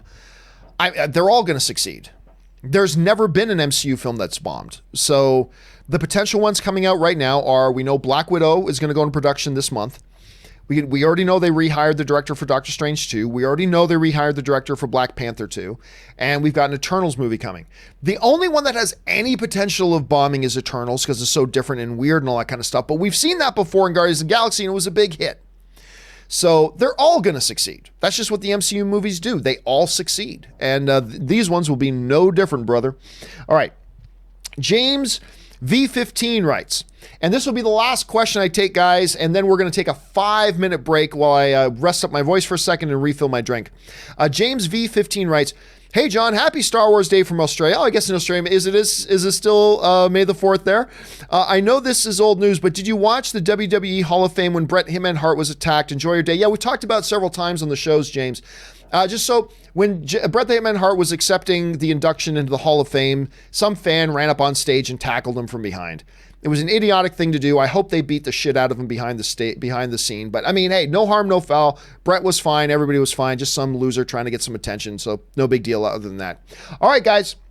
We're going to take a break. Then when we come back, I'll get right back on board with things and we'll get started back up with Eric when we do. But for now, we're going to shut things down and we'll be back in just 5 minutes, guys. Come back and join us in just a moment. We'll see you shortly.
guys, we are back. Thank you so much for your patience as I took just a couple of minutes there to go and fill up my drinks. Now, I want to point out before we get things rolling here again, guys, I've got to make sure we cut off the show here. I want to make sure we get around all the questions that have got sent in. So I'm going to get through all the questions that have been sent in. But I'm going to ask you right now, guys, please pay attention to this bottom message here. No more super chats. Please don't send in anymore. I want to finish off the ones that we've got here, and then I've got to get, oh my God, I've got to talk to my mom. I need to have a phone call with my mom. I need to pick up some groceries. I got to write all my show notes for tomorrow's John Campea Show, and I got to get all of that done before Game of Thrones starts tonight. So please, guys, if you haven't sent in a super chat yet, please, no more super chats. The last super chat that I'm going to take is from Matthew Heap. Matthew Heap just sent in a big one, so that'll be the last one that we take. Okay, with that down and out of the way, let's get back into it. We're going to start things off with Eric Becker, who writes, in my opinion, the best trailer ever is To the End TV spot. Such a good nostalgia trip. What are your thoughts, and what is your favorite trailer? The To the End thing was nice. It was nice, but it wasn't really a trailer. It was a nostalgia road trip of previous movies, of 20 plus previous movies. Honestly, the best trailer to me is to a movie that I don't even like. And that's The Phantom Menace, I should say. The Phantom Menace was simply the best trailer. I've never seen a trailer get people as wound up and beyond their gourd with excitement as the first trailer to The Phantom Menace. We saw the tanks and the droid armies. We saw Darth Maul with the double-bladed lightsaber. It had been forever since we had a Star Wars movie. Everybody lost their minds. The movie was bad. I didn't even like the movie. But that trailer, yeah, that's the one to me that's the best, Eric. That's just my opinion. All right. Ishan Milhawat just sends a super chat. Thank you, Ishan. Adam S. writes, Toronto Scotiabank Theatre is shutting... Oh, no, really? Toronto Scotiabank Theatre is shutting down and replaced with condos. No more IMAX for Toronto now with movies being so big. Why would they do this? Hey, look, I guess if... Maybe the theater, look, that's expensive. Where Scotiabank Theater that's right on Dundas, if I'm not mistaken. If I'm remembering my Toronto geography, that's right on Dundas. That's like super expensive to be there. And if just aren't enough people going to that theater and the theater's closing down and then somebody else says, hey, I'll buy that real estate and I'm going to put up condos and make more money that way. It's a shame. I love that theater. I believe that, if I'm not mistaken, I think that used to be an AMC theater, actually, way back in the day. But anyway, that's a shame. I love that theater. I saw my first screening of the first J.J. Abrams Star Trek movie there, but it's a shame it's shutting down, man. It's a shame. B.W. Rosa writes, is Secret Wars the next big MCU event or not? I don't think it is. Actually, and Robert explained why and pretty good reasons why it's probably not going to be, so no, I don't think it is. Fan of Peanuts writes, so far, what's your favorite season of Game of Thrones? Mine is season 6. Season 7 was my favorite, actually. And to me, this is a show that just has gotten better and better. And again, I'm not the world's biggest Game of Thrones fan, but it's gotten better and better to me, and I'm really loving where we're at right now. So I'm going to say season 7. Desmond Slater writes, what are thoughts on The Exorcist, the 1971? It's brilliant. It's an all-time classic. It's hard to match. The Impossible Something writes, Russo said they've no plan for more MCU films for now, but will be back in the future. What do you think, or would you like to see them do next for the MCU? They didn't say they will be back in the future. They said they might. They said they have no plans right now, but hey, they love working with the Marvel and moving on. Honestly, I'm fine if they never come back for the MCU. They've done a great job. They've done 4 great films. Time to make room for other people to come in and do them now. So I'm totally good if they don't come back. They've delivered us 4 fantastic films. They've fulfilled any obligation they have to us as fans. And also remember, guys, this too. They came in and made their movies based on the work of other filmmakers first. Like, somebody else did Captain America, the First Avenger, to give us the Captain America character for them to then use in Winter Soldier. And they did a fabulous job with Winter Soldier. Some people think that's the greatest comic book movie of all time. And then they did a fabulous job with Civil War. But then again, that was built on the shoulders of all the work that had been made in previous films, with other characters being built up and made by previous directors. So I love the Russo brothers. What they have done is astonishing, but it's also work that was done because a lot of the groundwork and a lot of the character work and a lot of the mythology and a lot of the world building was already done by other filmmakers. You got to look at the MCU as a complete collective of things And that's why I always say the first guy you give credit to is Kevin Feige. He's been the one who's had his hand on everything. So I'm cool if they don't come back. And if they do come back, yeah, do whatever they want.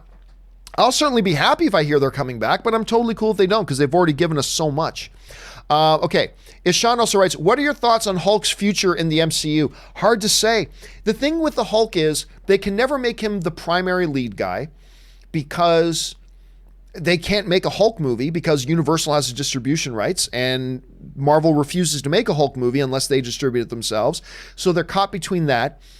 And I don't know. I can't go into it because I don't want to give away details, but I'm not, I prefer the Hulk in the first Avengers than the Hulk in Endgame. But we'll have to see where they want to go with that. Diamond writes, if Daenerys and Jon dies, do you think she'll spend her afterlife with Khal Drogo and son that's waiting for her per season 2 or go with Jon? Oh, Khal Drogo Jason Momoa is her soulmate. Like, Jon is a new flame. Jon is also her nephew. So, yeah, keep that in mind too. Jon's her nephew.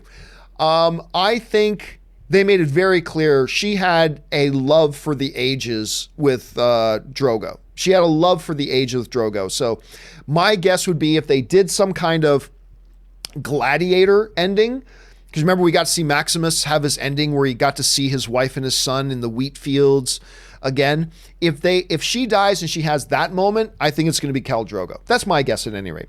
Hannah Ringswald writes, thoughts on Call Me By Your Name? Oh, I love it. I thought it was powerful, great character movie.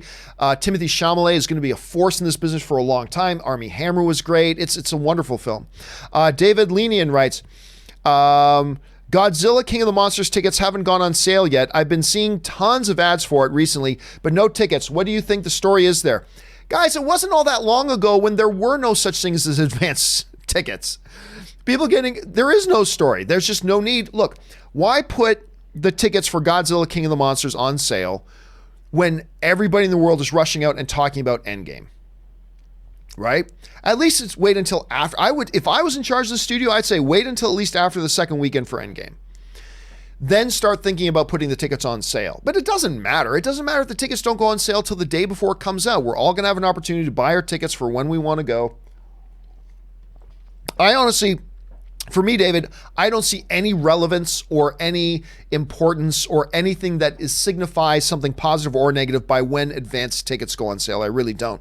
But if you want to make a big deal out of them going on sale, then you don't want to drop it when everybody's still buzzing Endgame. You're going to want to wait a little bit longer, then put them on sale. That's just my thought at any rate. I could be wrong about that. Jaggy's Faction writes, RoboCop 3 guilty pleasure film of mine. Your opinion? Not mine, but I love it when people have guilty pleasure movies over movies that I don't like. I really do. I get a kick out of that. And just like I have guilty pleasure movies that other people hate, it's not called a guilty pleasure unless other people dislike it. That's the only way it qualifies as guilty pleasure. So I'm one of those guys that I don't dig RoboCop, but I'm glad it's your guilty pleasure, man. All right, Guy Volt writes, thoughts on The Butterfly Effect? It's one of my favorites. I was never that big on it. Ashton just never worked for me in that movie. I love the concept and the mythology they build around it, and the high concept of the film. I appreciate it, but honestly, for me, it never worked on that level. But I got a number of friends, Guy. You're not alone. I've got a number of friends who really like that movie. It just never really worked for me so much. Jim Jam writes, hey, John, have you seen Amadeus? Oh, absolutely. It was one of my favorite films of all time for a while. It's an older film now, though. Amazing, and won several Academy Awards. Amazing film, probably the best music biopic ever. Didn't feel the 3-hour runtime in the slightest. I remember, I think I did, although I didn't even know it was 3 hours. I remember always thinking it was a long film. But yeah, did it not win Best Picture? I think it won Best Picture. I think it also had several performers. Now we're going all the way back to 84, but it had several performers up for Academy Awards as well, if I'm not mistaken. So it won Best Picture, Best Actor for Murray Abraham. It won Best Director for Milos Forman. It won Best Screenplay, Best Art Direction, Best Costume, Best Sound, Best Makeup, and then was also nominated for Best Actor in Leading Role. There were two guys. This is one of those rare films where two actors got nominated for Best Lead Actor. So Tom Hulk, I can't pronounce his name, was also nominated. Best cinematography, was nominated for, and best editing. So won 1, 2, 3, 4, 5, 6, 7, 8 Academy Awards, including the majors: Best Picture, Best Actor, Best Director, Best Screenplay. Just crazy movie. It's always had a great spot in my heart. I love that movie, Jim Jam. All right. Near Ivana Parisu writes, Zoe Saldana in top 2 highest grossing films now. True. I don't read too much into it. That's really more by luck. Like, Avatar isn't the number 1 film of all time because of Zoe Saldana, and she only has a limited role in the second one as well. But it's true. She's in 2 of the top 2 grossing films of all time. There's a good little piece of trivia there for you. All right. D-Des76 writes, here's a freebie for you. Keep up the good work. Thank you so much, man. I appreciate that. I hope you have a great day, man. Tanner Richards writes, 2 of the Stones, we're not going to talk about that. That's spoiler stuff. Hector Jeter writes, that Dead to Me show I mentioned yesterday is the new show with Christina Applegate and Linda Cardinelli. Highly recommended, great dark comedy series. Yeah, I've heard good things about it. Like, I hadn't heard of it yet. Since then, like, I rewatched a couple things, and I'm now reading good things about it. I'll be honest with you, Hector, I'm probably not going to watch it just because I just don't have time. I'm having a very difficult time keeping up with the shows that I do watch, and I've got Lucifer starting up this week. So my dance card is kind of full, but if I get time, maybe I'll check it out. I do like both Linda and Christina Applegate very much. So we'll see how that all works out. David Linian writes, 5 highest grossing films are all Disney properties. Now they are. I mean, you can't credit Disney with Avatar or Titanic because they had nothing to do with the creation of those movies. But technically speaking now, all 5 of the top 5 films are Disney owned. Avatar, Endgame, Titanic, what's next? Force Awakens. I think Force Awakens. What is the order? I think it's Force Awakens and then Infinity War. Let me just double check that. Where's my all-time? All right, worldwide all-time. Avatar, Endgame, Titanic, Force Awakens, Avengers, so I was right. Those are the top 5 all-time films, and now, because of the acquisition, they are technically all Disney properties. Mrinal Alir writes, watching Alien genre of movies, any recommendations? Do you mean the Alien films or just Alien genre as in any aliens? Like even E.T. is an alien. So I'm not quite sure what it is you're asking specifically. Let's go with the assumption you're talking about the Alien franchise, because even if you're talking about both, there's the same movie, Aliens.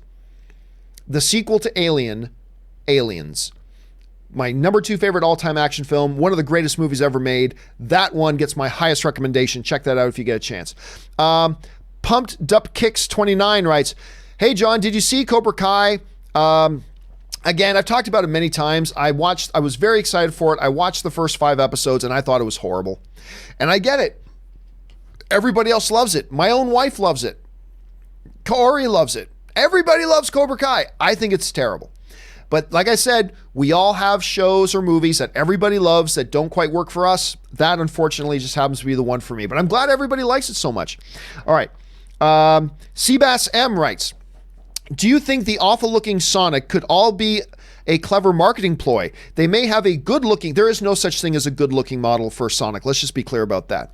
A good-looking model ready to go and showed the bad one to drama publicity could explain the quick change. No, absolutely not. That they wouldn't do that. Bad publicity is bad publicity.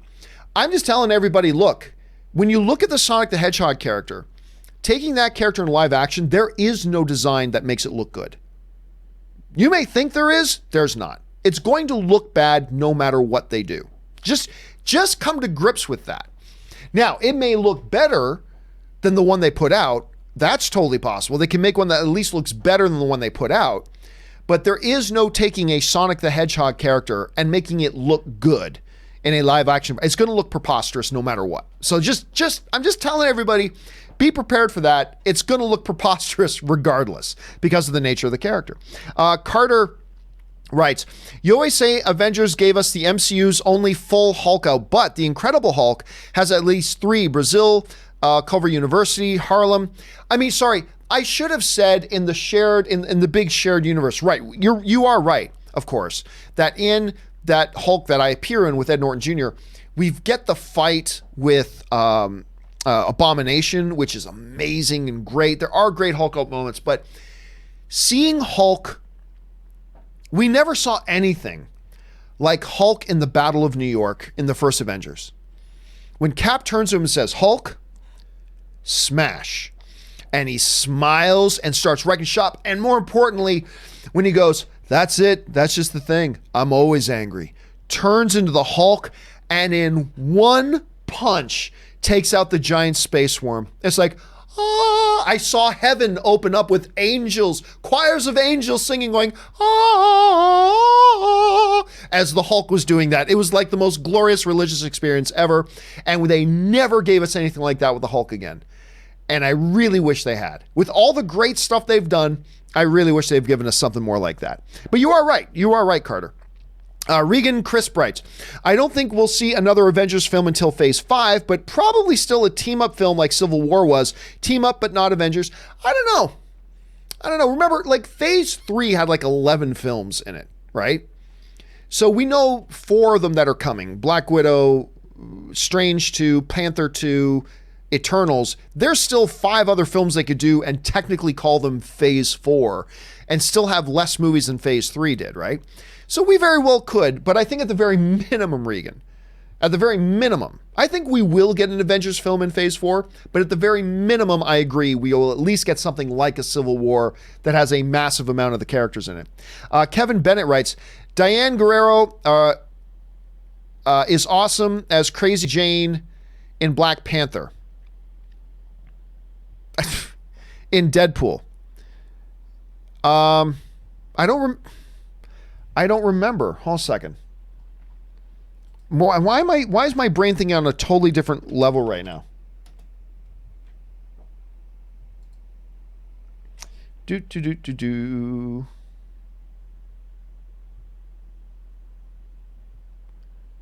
Oh, it's not Deadpool. Sorry. It's not Dead. That's why my brain's, I'm like, wait a minute, she's not in Deadpool. You're talking about Doom Patrol. Guys, do me a favor, guys. Please don't just use abbreviated. Sometimes I get them, sometimes I don't. Because I don't know, you're saying DP. That's normally would be Deadpool, so please don't use acronyms. Please just use actually write Doom Patrol. But yes, she is crazy good at that. She's not, actually, I love everybody in that show. I wasn't even going to watch that, and then you guys are the ones who convinced me to check it out, and I love Titans is okay. Titans is all right, but Doom Patrol is freaking bonkers and crazy and original and different, and I'm eating that right. And you're right, she is fantastic in that. She's great in that.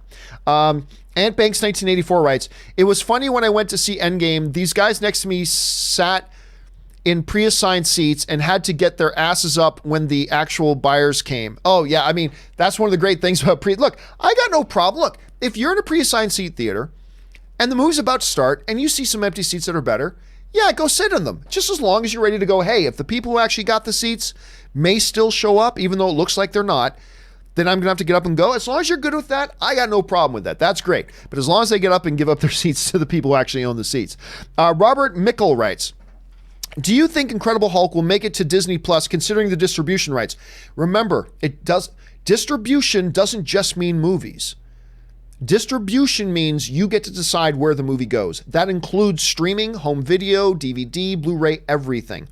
Universal has the distribution rights to Hulk.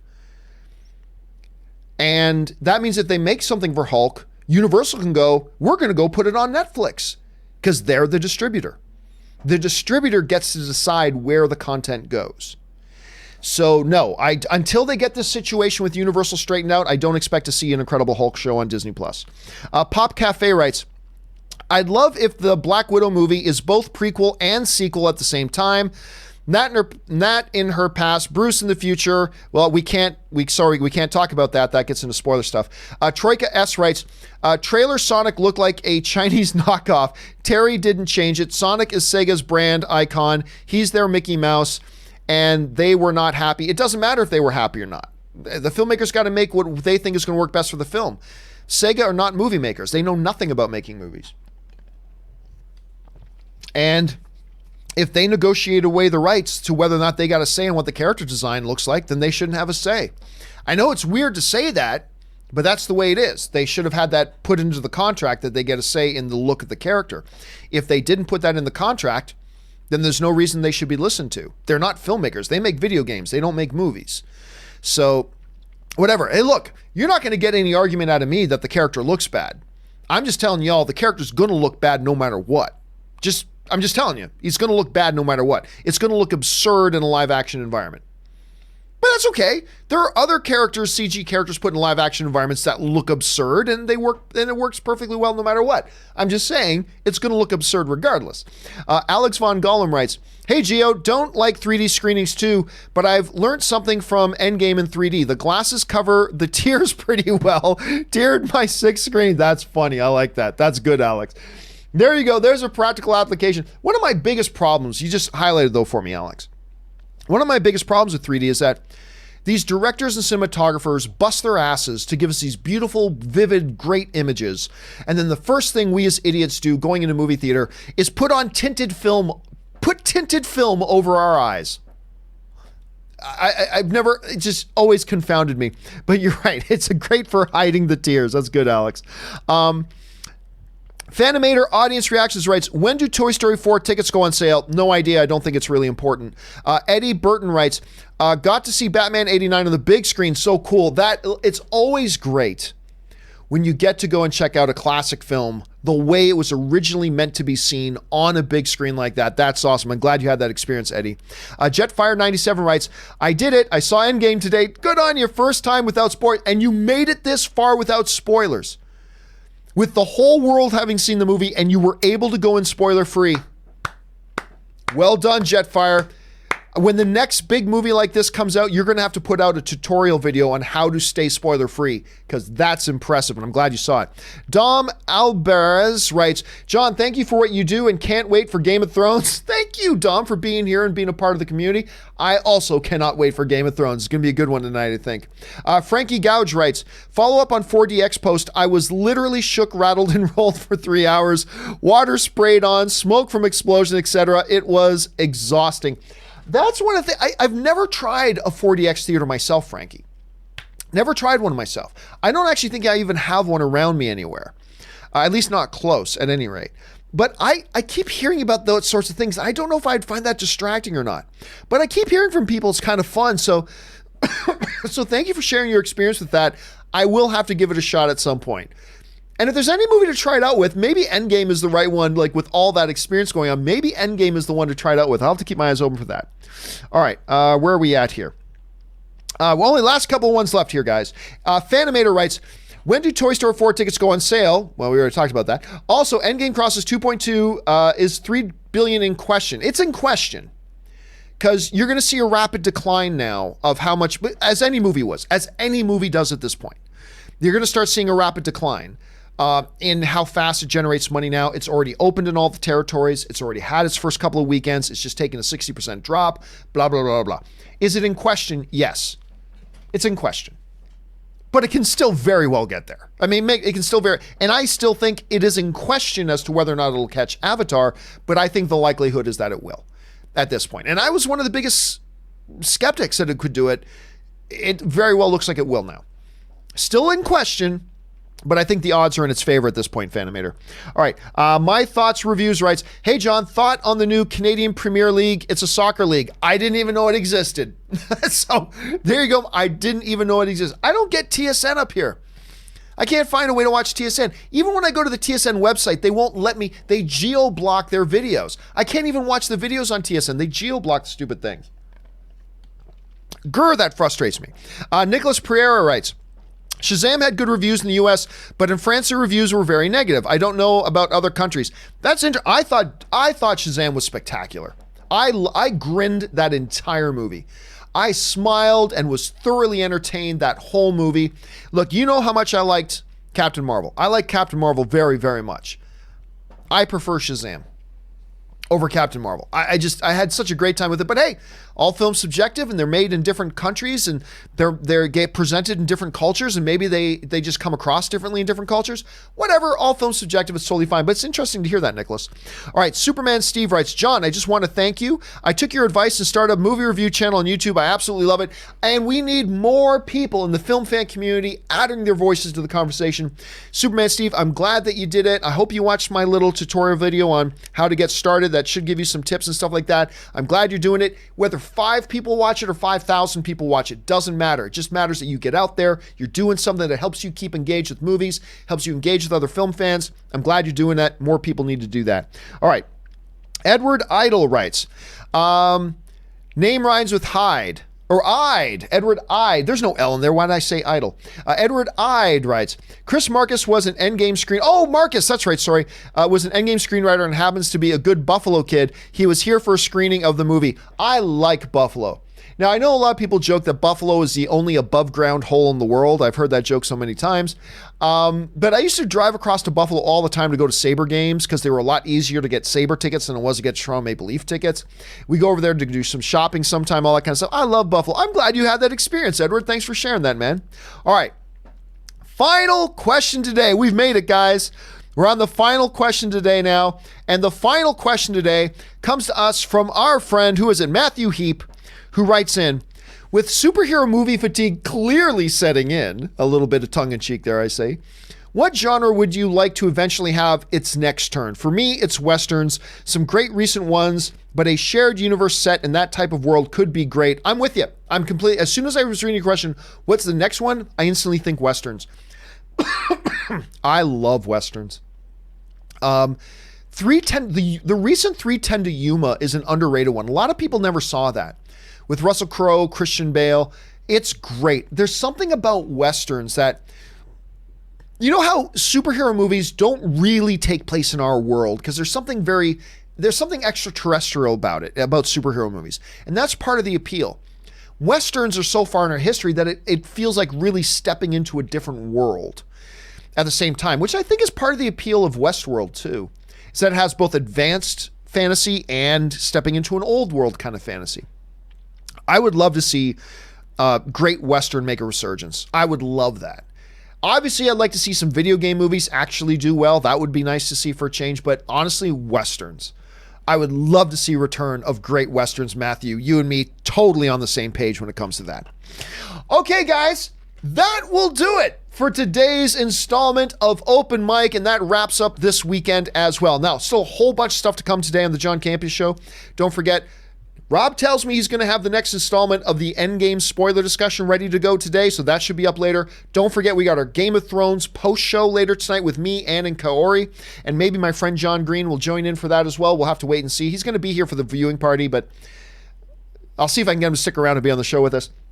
That's coming too. And then, of course, tomorrow, the John Campea Show with me, Robert Meyer Burnett will be here, Ashley Whalen will be here, where you know we're going to talk about these box office records that are going to be dropping.